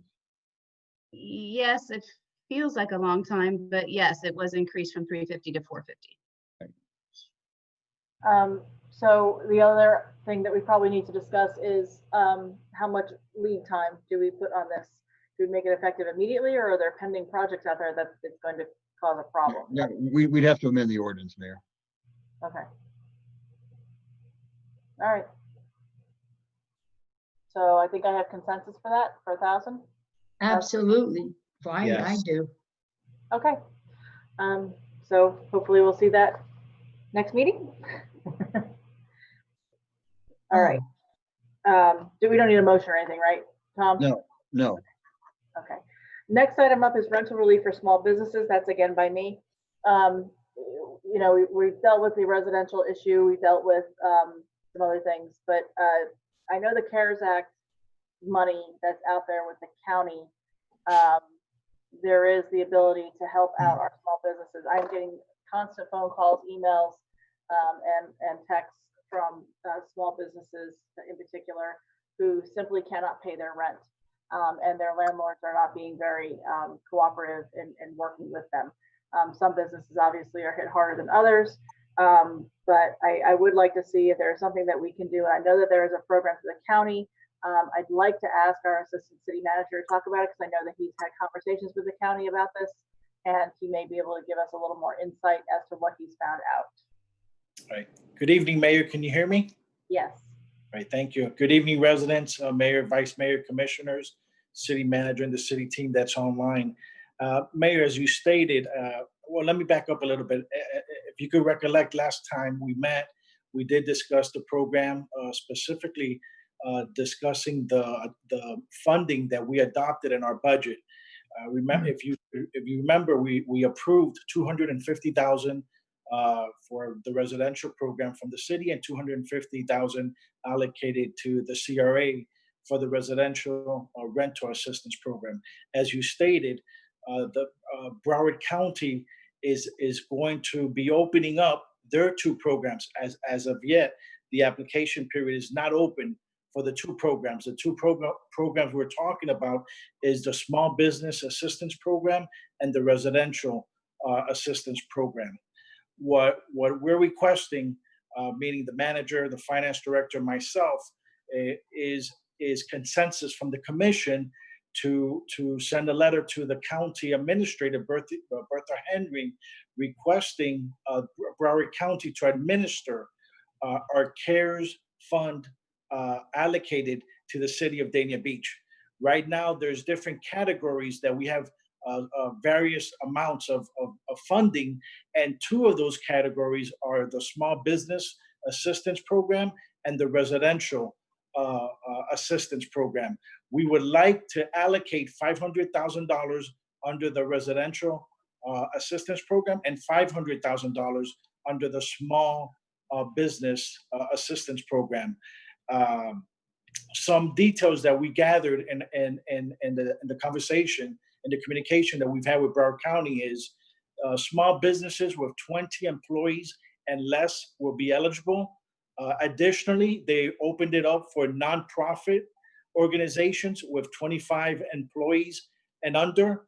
And the Broward County has allocated $25 million to the Small Business Assistance Program, and they allocated $10 million to the not-for-profit assistance program. The not-for-profit could have up to 25 employees, and this is not a loan. This does not have to be paid back. It's a grant. The grant amount will be dispersed in allotments of $5,000, $10,000, or the maximum $15,000. So again, we've drafted a letter from the city manager being addressed to the county administrator for the Broward County to administer these programs. In regards to the residential program, there's no maximum how much a resident could request. It could be if their rent is $1,000 or $3,000, and it could go back as far as March. Again, since this is when the pandemic happened, and if you cannot pay your rent, being a resident, due to COVID, to this pandemic, the program will give you a grant all the way back to March, and there is no cap, no maximum amount. Some of the amounts that have been dispersed are an average are between $5,000 and $6,000, and the checks were cut directly to the landlord. The tenant will apply, and the landlord will receive the check for the rent that is owed. Broward County opened up the residential rental program a few weeks ago. They opened it up for 1 week. They received several thousand applications, and they had allotted approximately 21 million, and they were not able to disperse all of it. Therefore, the balance, along with some additional funding, is going to be put back in the pot. Currently, there are 6 cities that requested from Broward County for them to administer their CARES Act funding for both programs, the Residential Rental Assistance Program and the Small Business Assistance Program. We are requesting the same.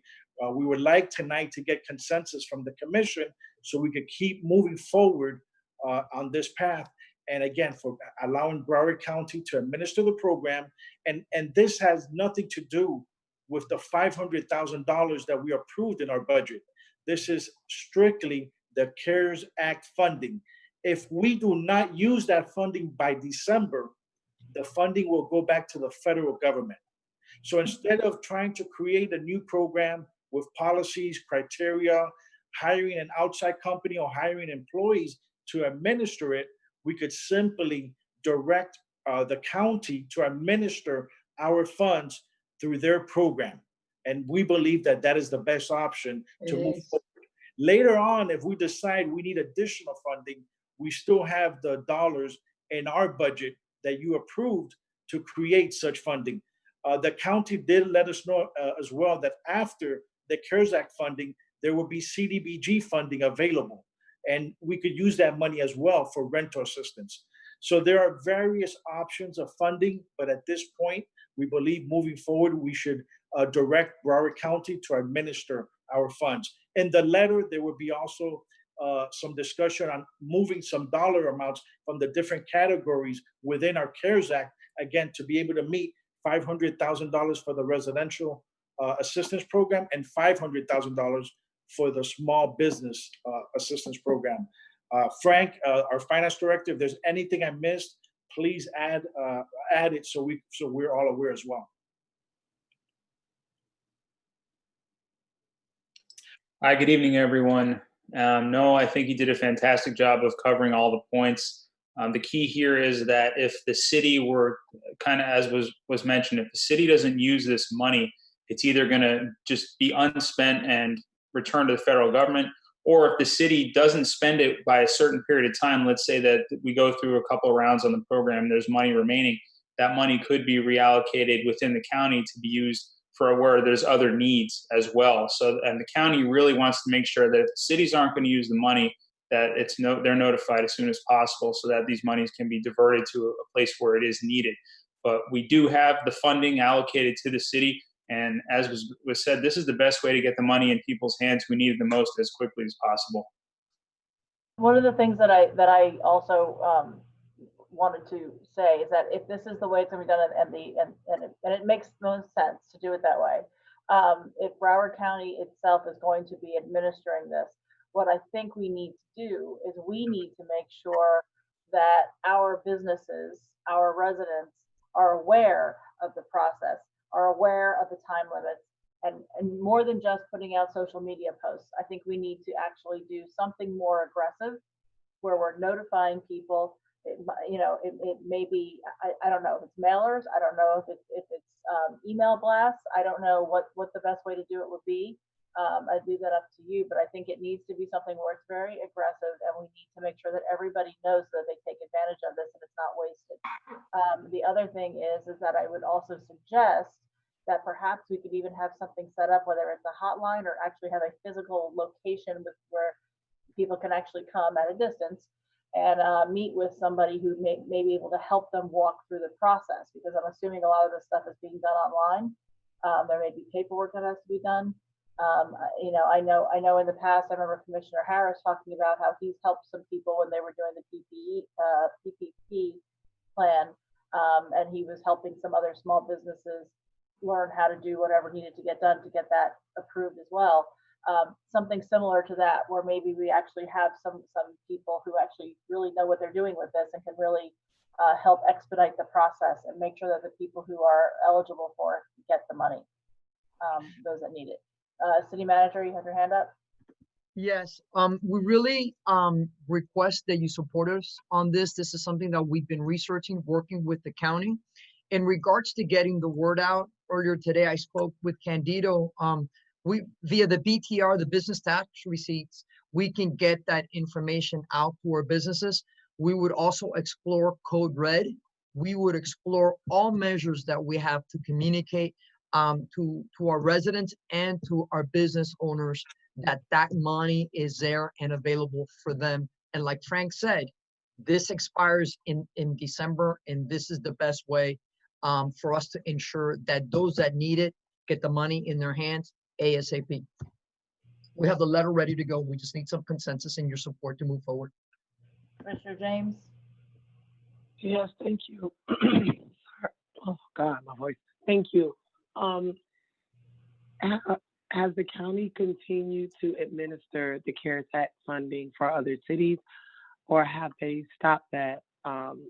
So where are we with the question that I asked from the last commission meeting, as far as if they will have the capacity to actually do that?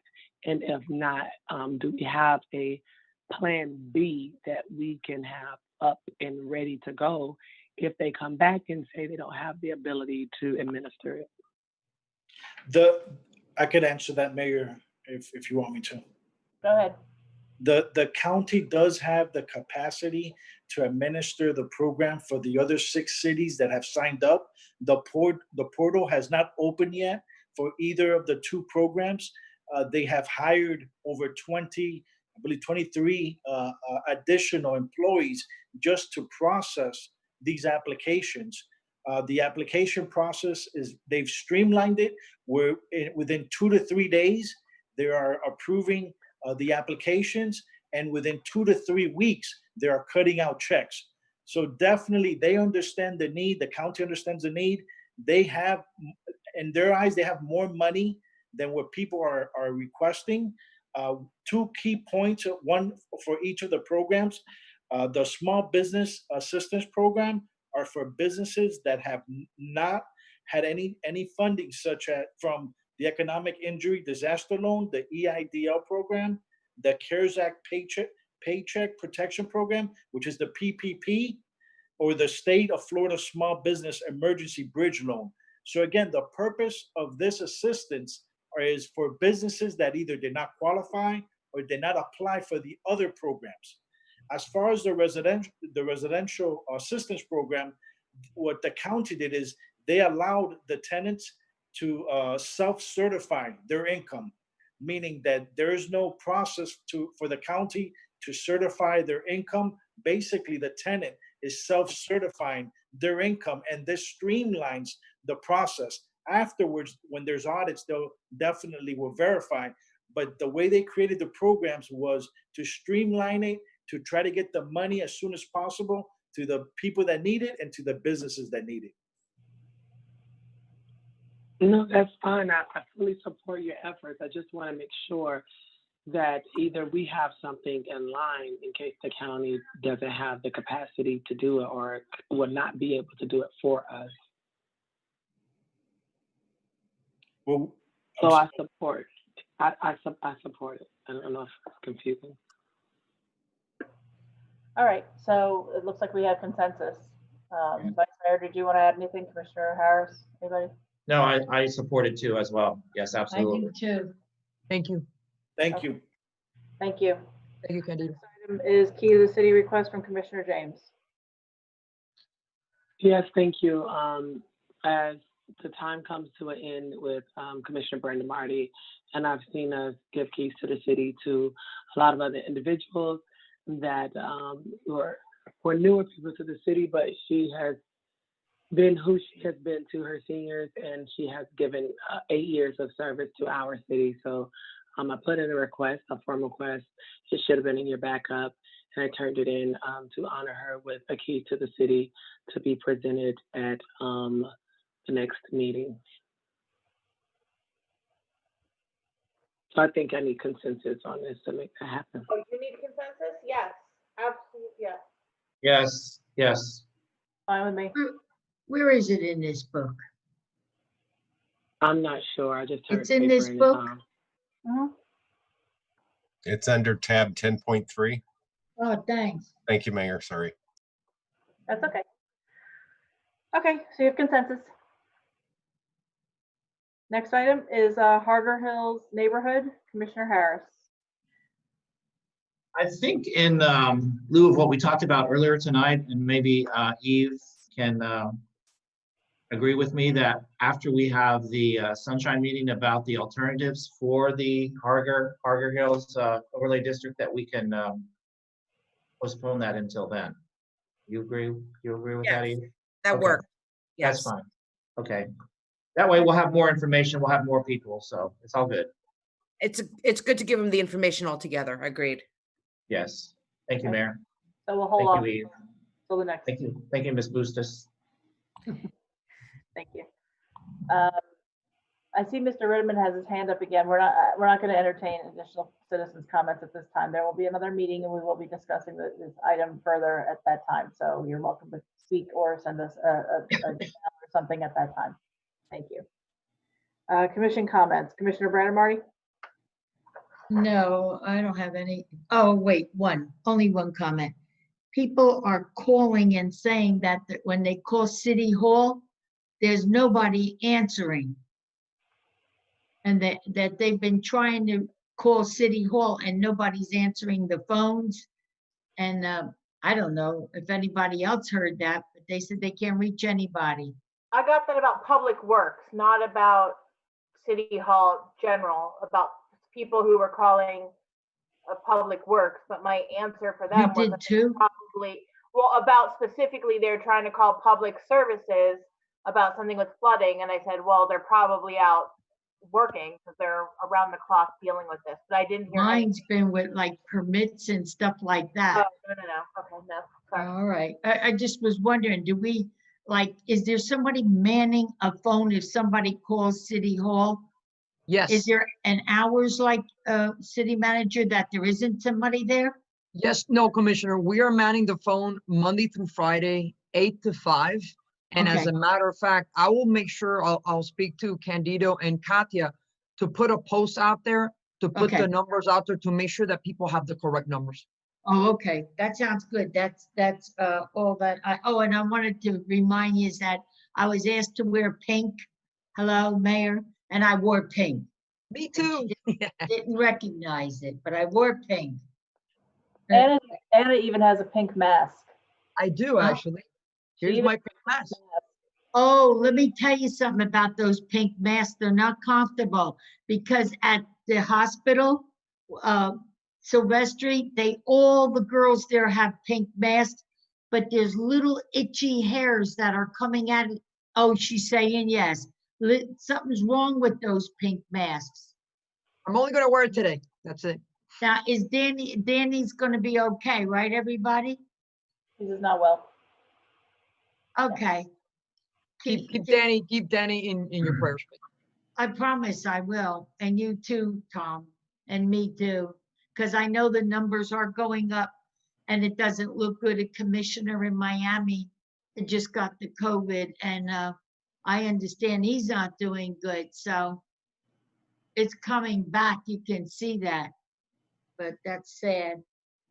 Well, I dodged a bullet the first time, so I hope I dodge it a second time too. Please. Commissioner Harris?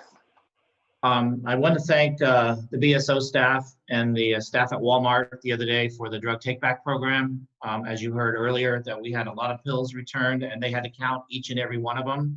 So the pharmacist came out and gave them a spatula so they could count them a little bit faster. And so there was a lot of pills returned, and it was a great community event. And some people even went in and got a flu shot afterwards, so that was good too. But the other thing that came up on Sunday was the Broward County Commission recommended that the school board provide a waiver of school impact fees for developers who build low income and affordable housing. And as Rick can probably tell you, the impact fees for the school board for new construction is over $2,065 per unit.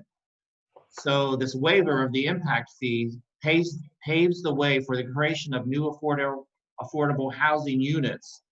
This action, and I'm reading this right from the press release, this action would expand the definition of affordable housing that is eligible for the waiver.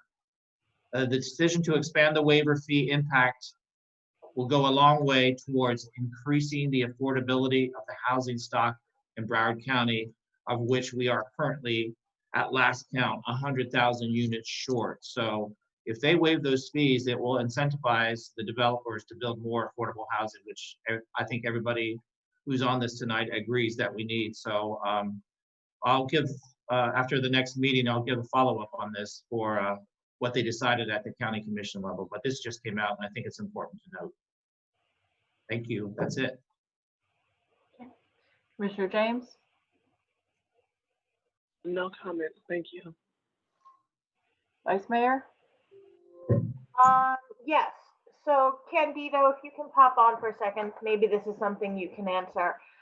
I see a lot of people are starting to use the app more and maybe they're downloading it. I've got a lot of feedback on the app, most of it good. But something I was wondering, you know, when we talk about notifications and things like that, you know, we have to send things through the mail like it's 1932. Eventually things will become more modern, but you know, we are where we are in terms of notifying residents and what our options are, you know, putting things on bulletin boards individually, you know, the city can do social media posts, things like that. But on the app, and I'm on it right now, is there an opportunity to, like, if you, when you sign up for the app, you download, you sign up, to allow for notifications? So notifications like not quite what would make a code red, so nothing that urgent. But if you opted in to notifications, like every app you download on the App Store always says, do you want notifications? Whether you're downloading a meditation app, a calorie counter app, any app asks you if you want notifications. That if you said yes, that would say that you could do notifications like Tuesday night, 7 o'clock, commission, virtual commission meeting, a special meeting, workshop, you know, public workshop for the new park, 8:30 p.m. Is there anything that could happen like that, Candido? With the app, I have to research, but I do know part of on our website, there's an area where you can request notifications relating to different categories, such as planning and zoning, commission meetings, and you get emails regarding the different events or meetings that the city has. I'm meeting with Monica tomorrow, our IT manager, and this will be, I just wrote it down, this will be a topic that we discuss. And if there isn't, we would look into to see if we could add this notification capability to the app, but we do have it on our website. And again, what I'll do is I'll try to see if we could put it somewhere, either on the front page, somewhere where it's seen and it's easier to find for our residents. But One other, go ahead. Well, I was just going to say that, you know, like, okay, so mailers 1932, going to a website, that's like 1992.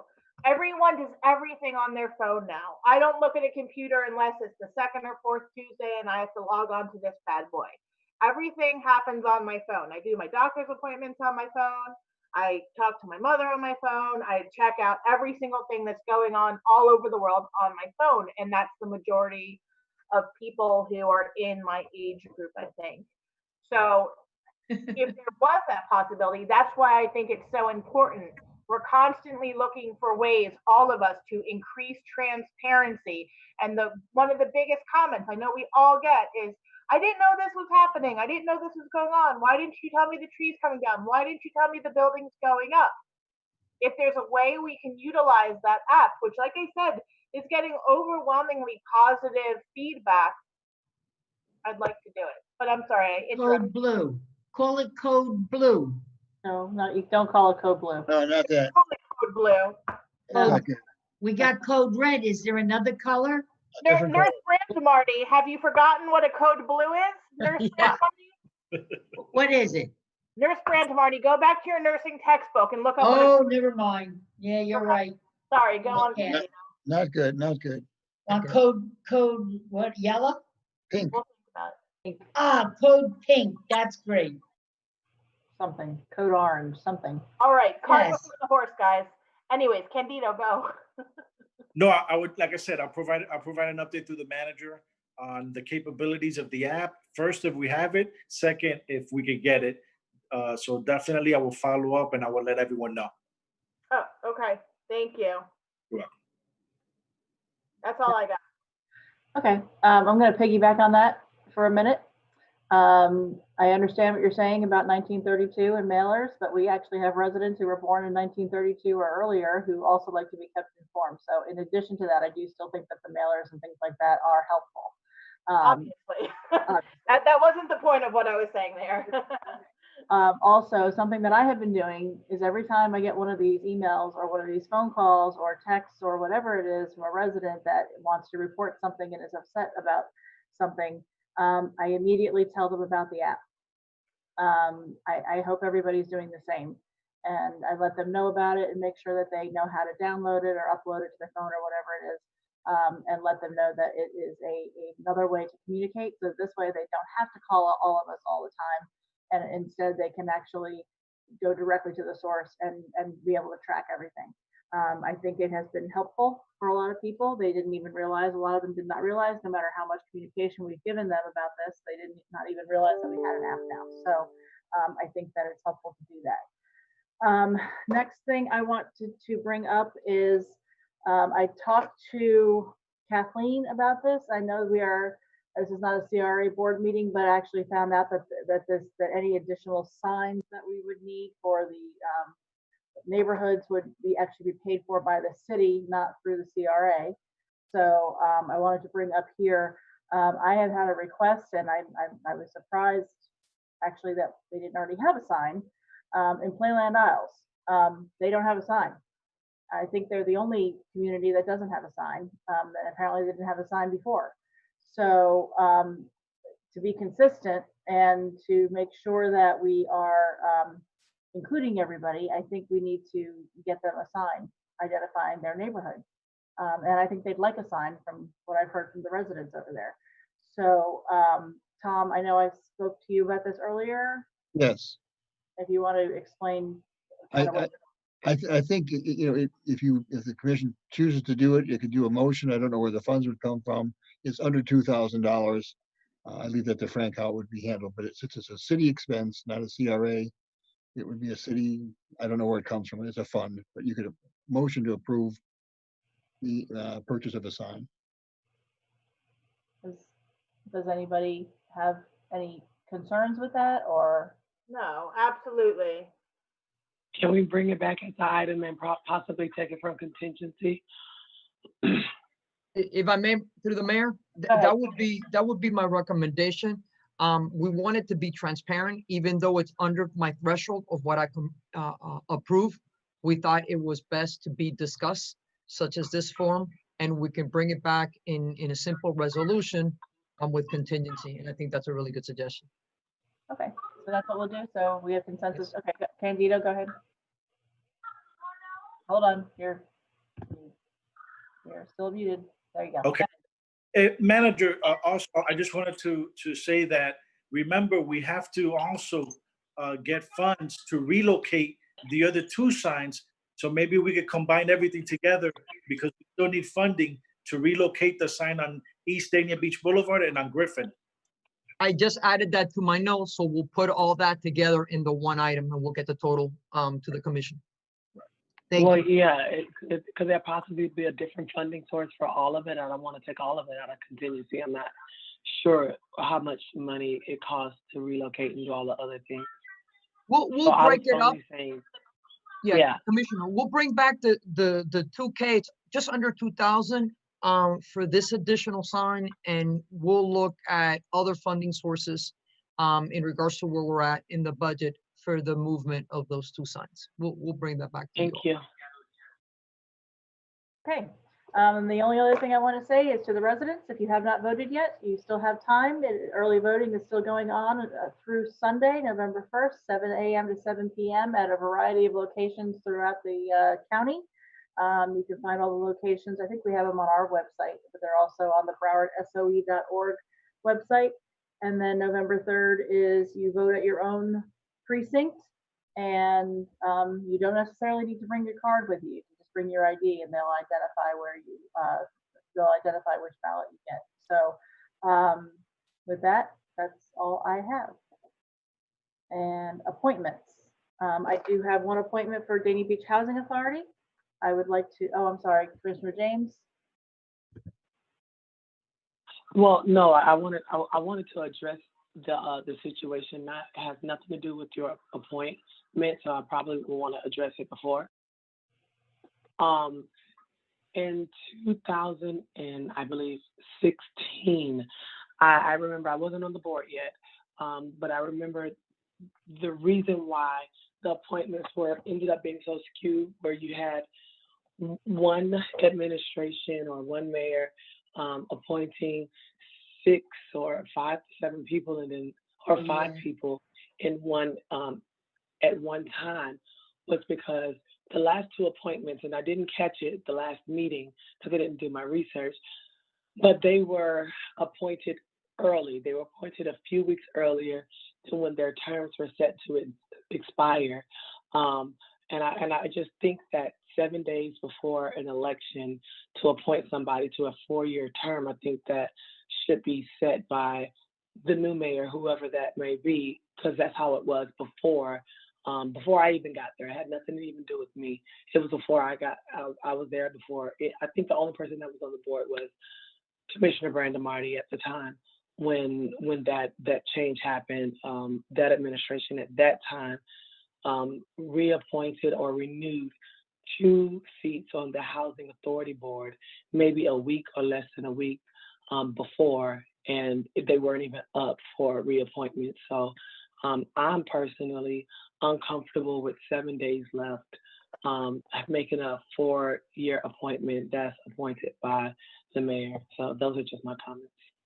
Tom Schneider, can you please clarify for me? Isn't these particular seats they expire at the end of this month? Yeah, these 2 terms, mayor, expire October 31st. Okay, so basically, if we were to wait until after anybody was sworn in and wait for the new mayor, that means you're going to have at least one meeting where you don't have a complete board. So I'm going to go forward with my appointment. No, they can still sit there. They don't have to get off of the board. Tom, are you familiar with what I'm speaking about? Yes, I know. Commissioner Brandon Marty? Yeah, you and I discussed this a couple of years ago. You were concerned about how you got deprived of the ability to appoint board members. It was just the luck of the draw for you because of the way that the terms expired. But I think the current mayor has the ability to appoint if she chooses to do it. She has the ability. I know that. She has the ability under state law, but it has to be ratified by the commission. That's the way the state law. Correct.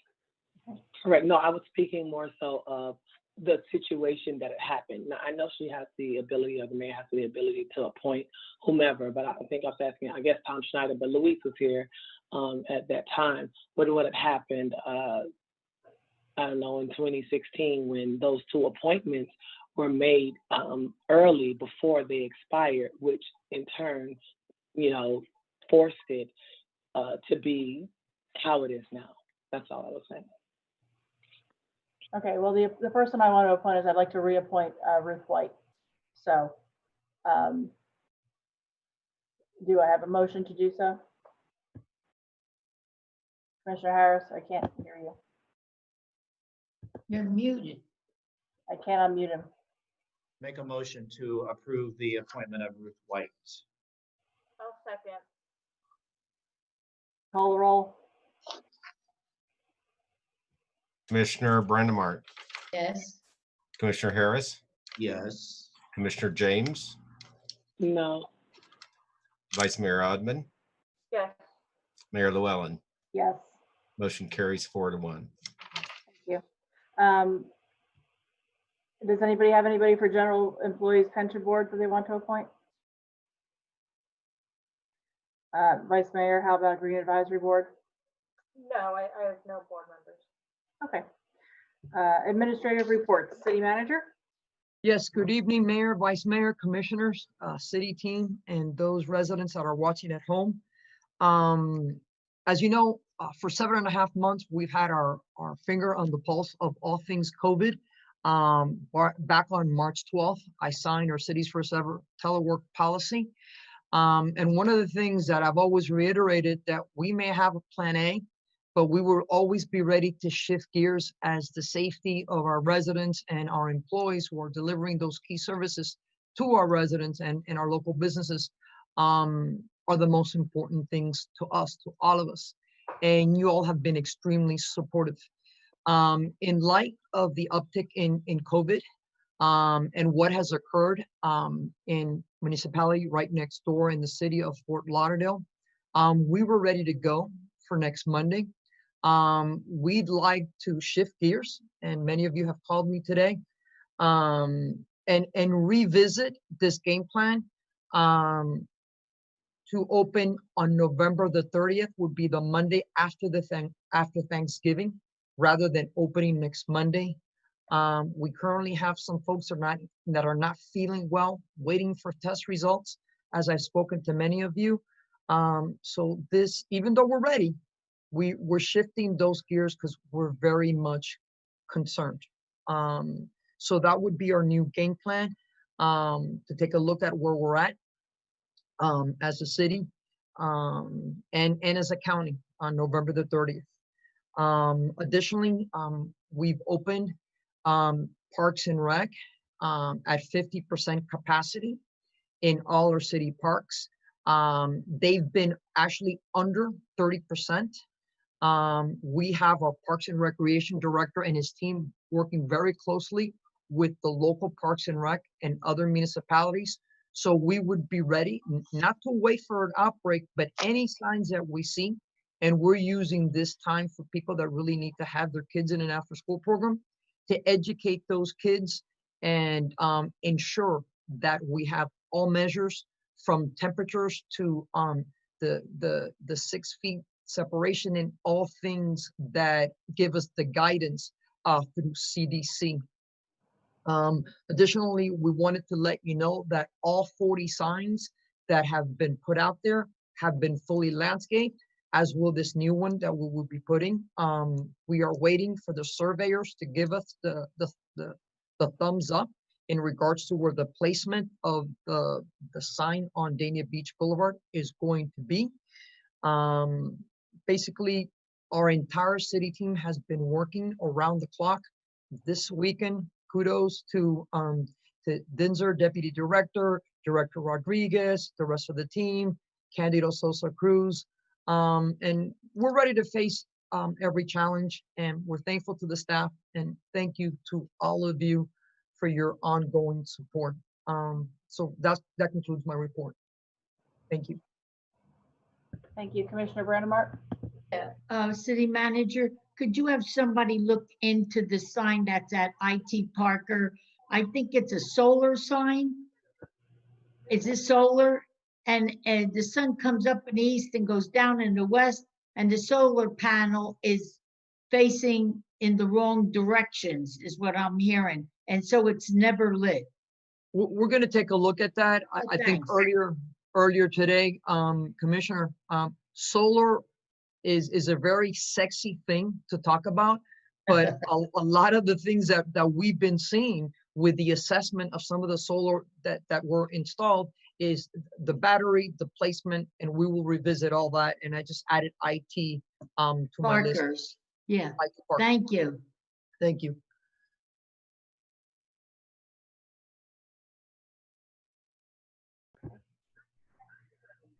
All right.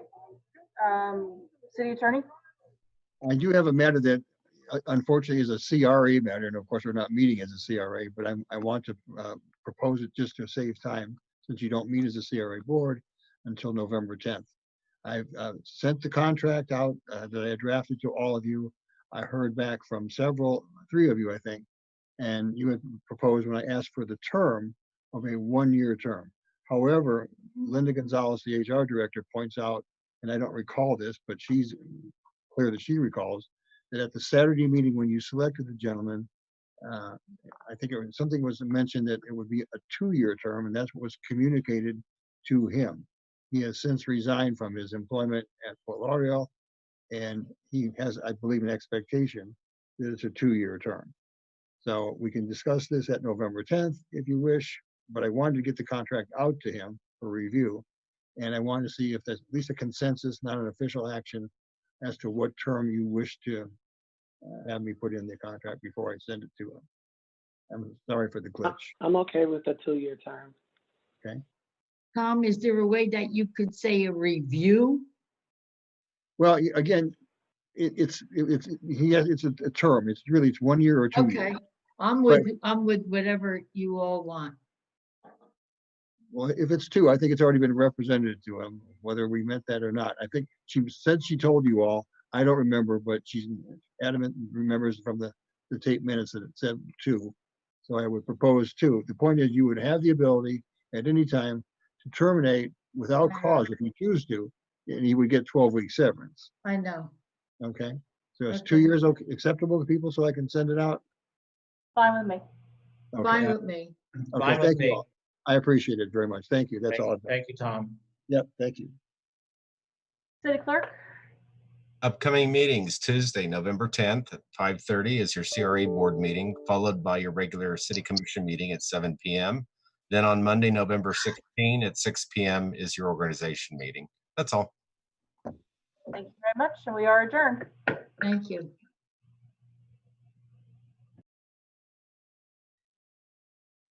Anna? Can I Yes. see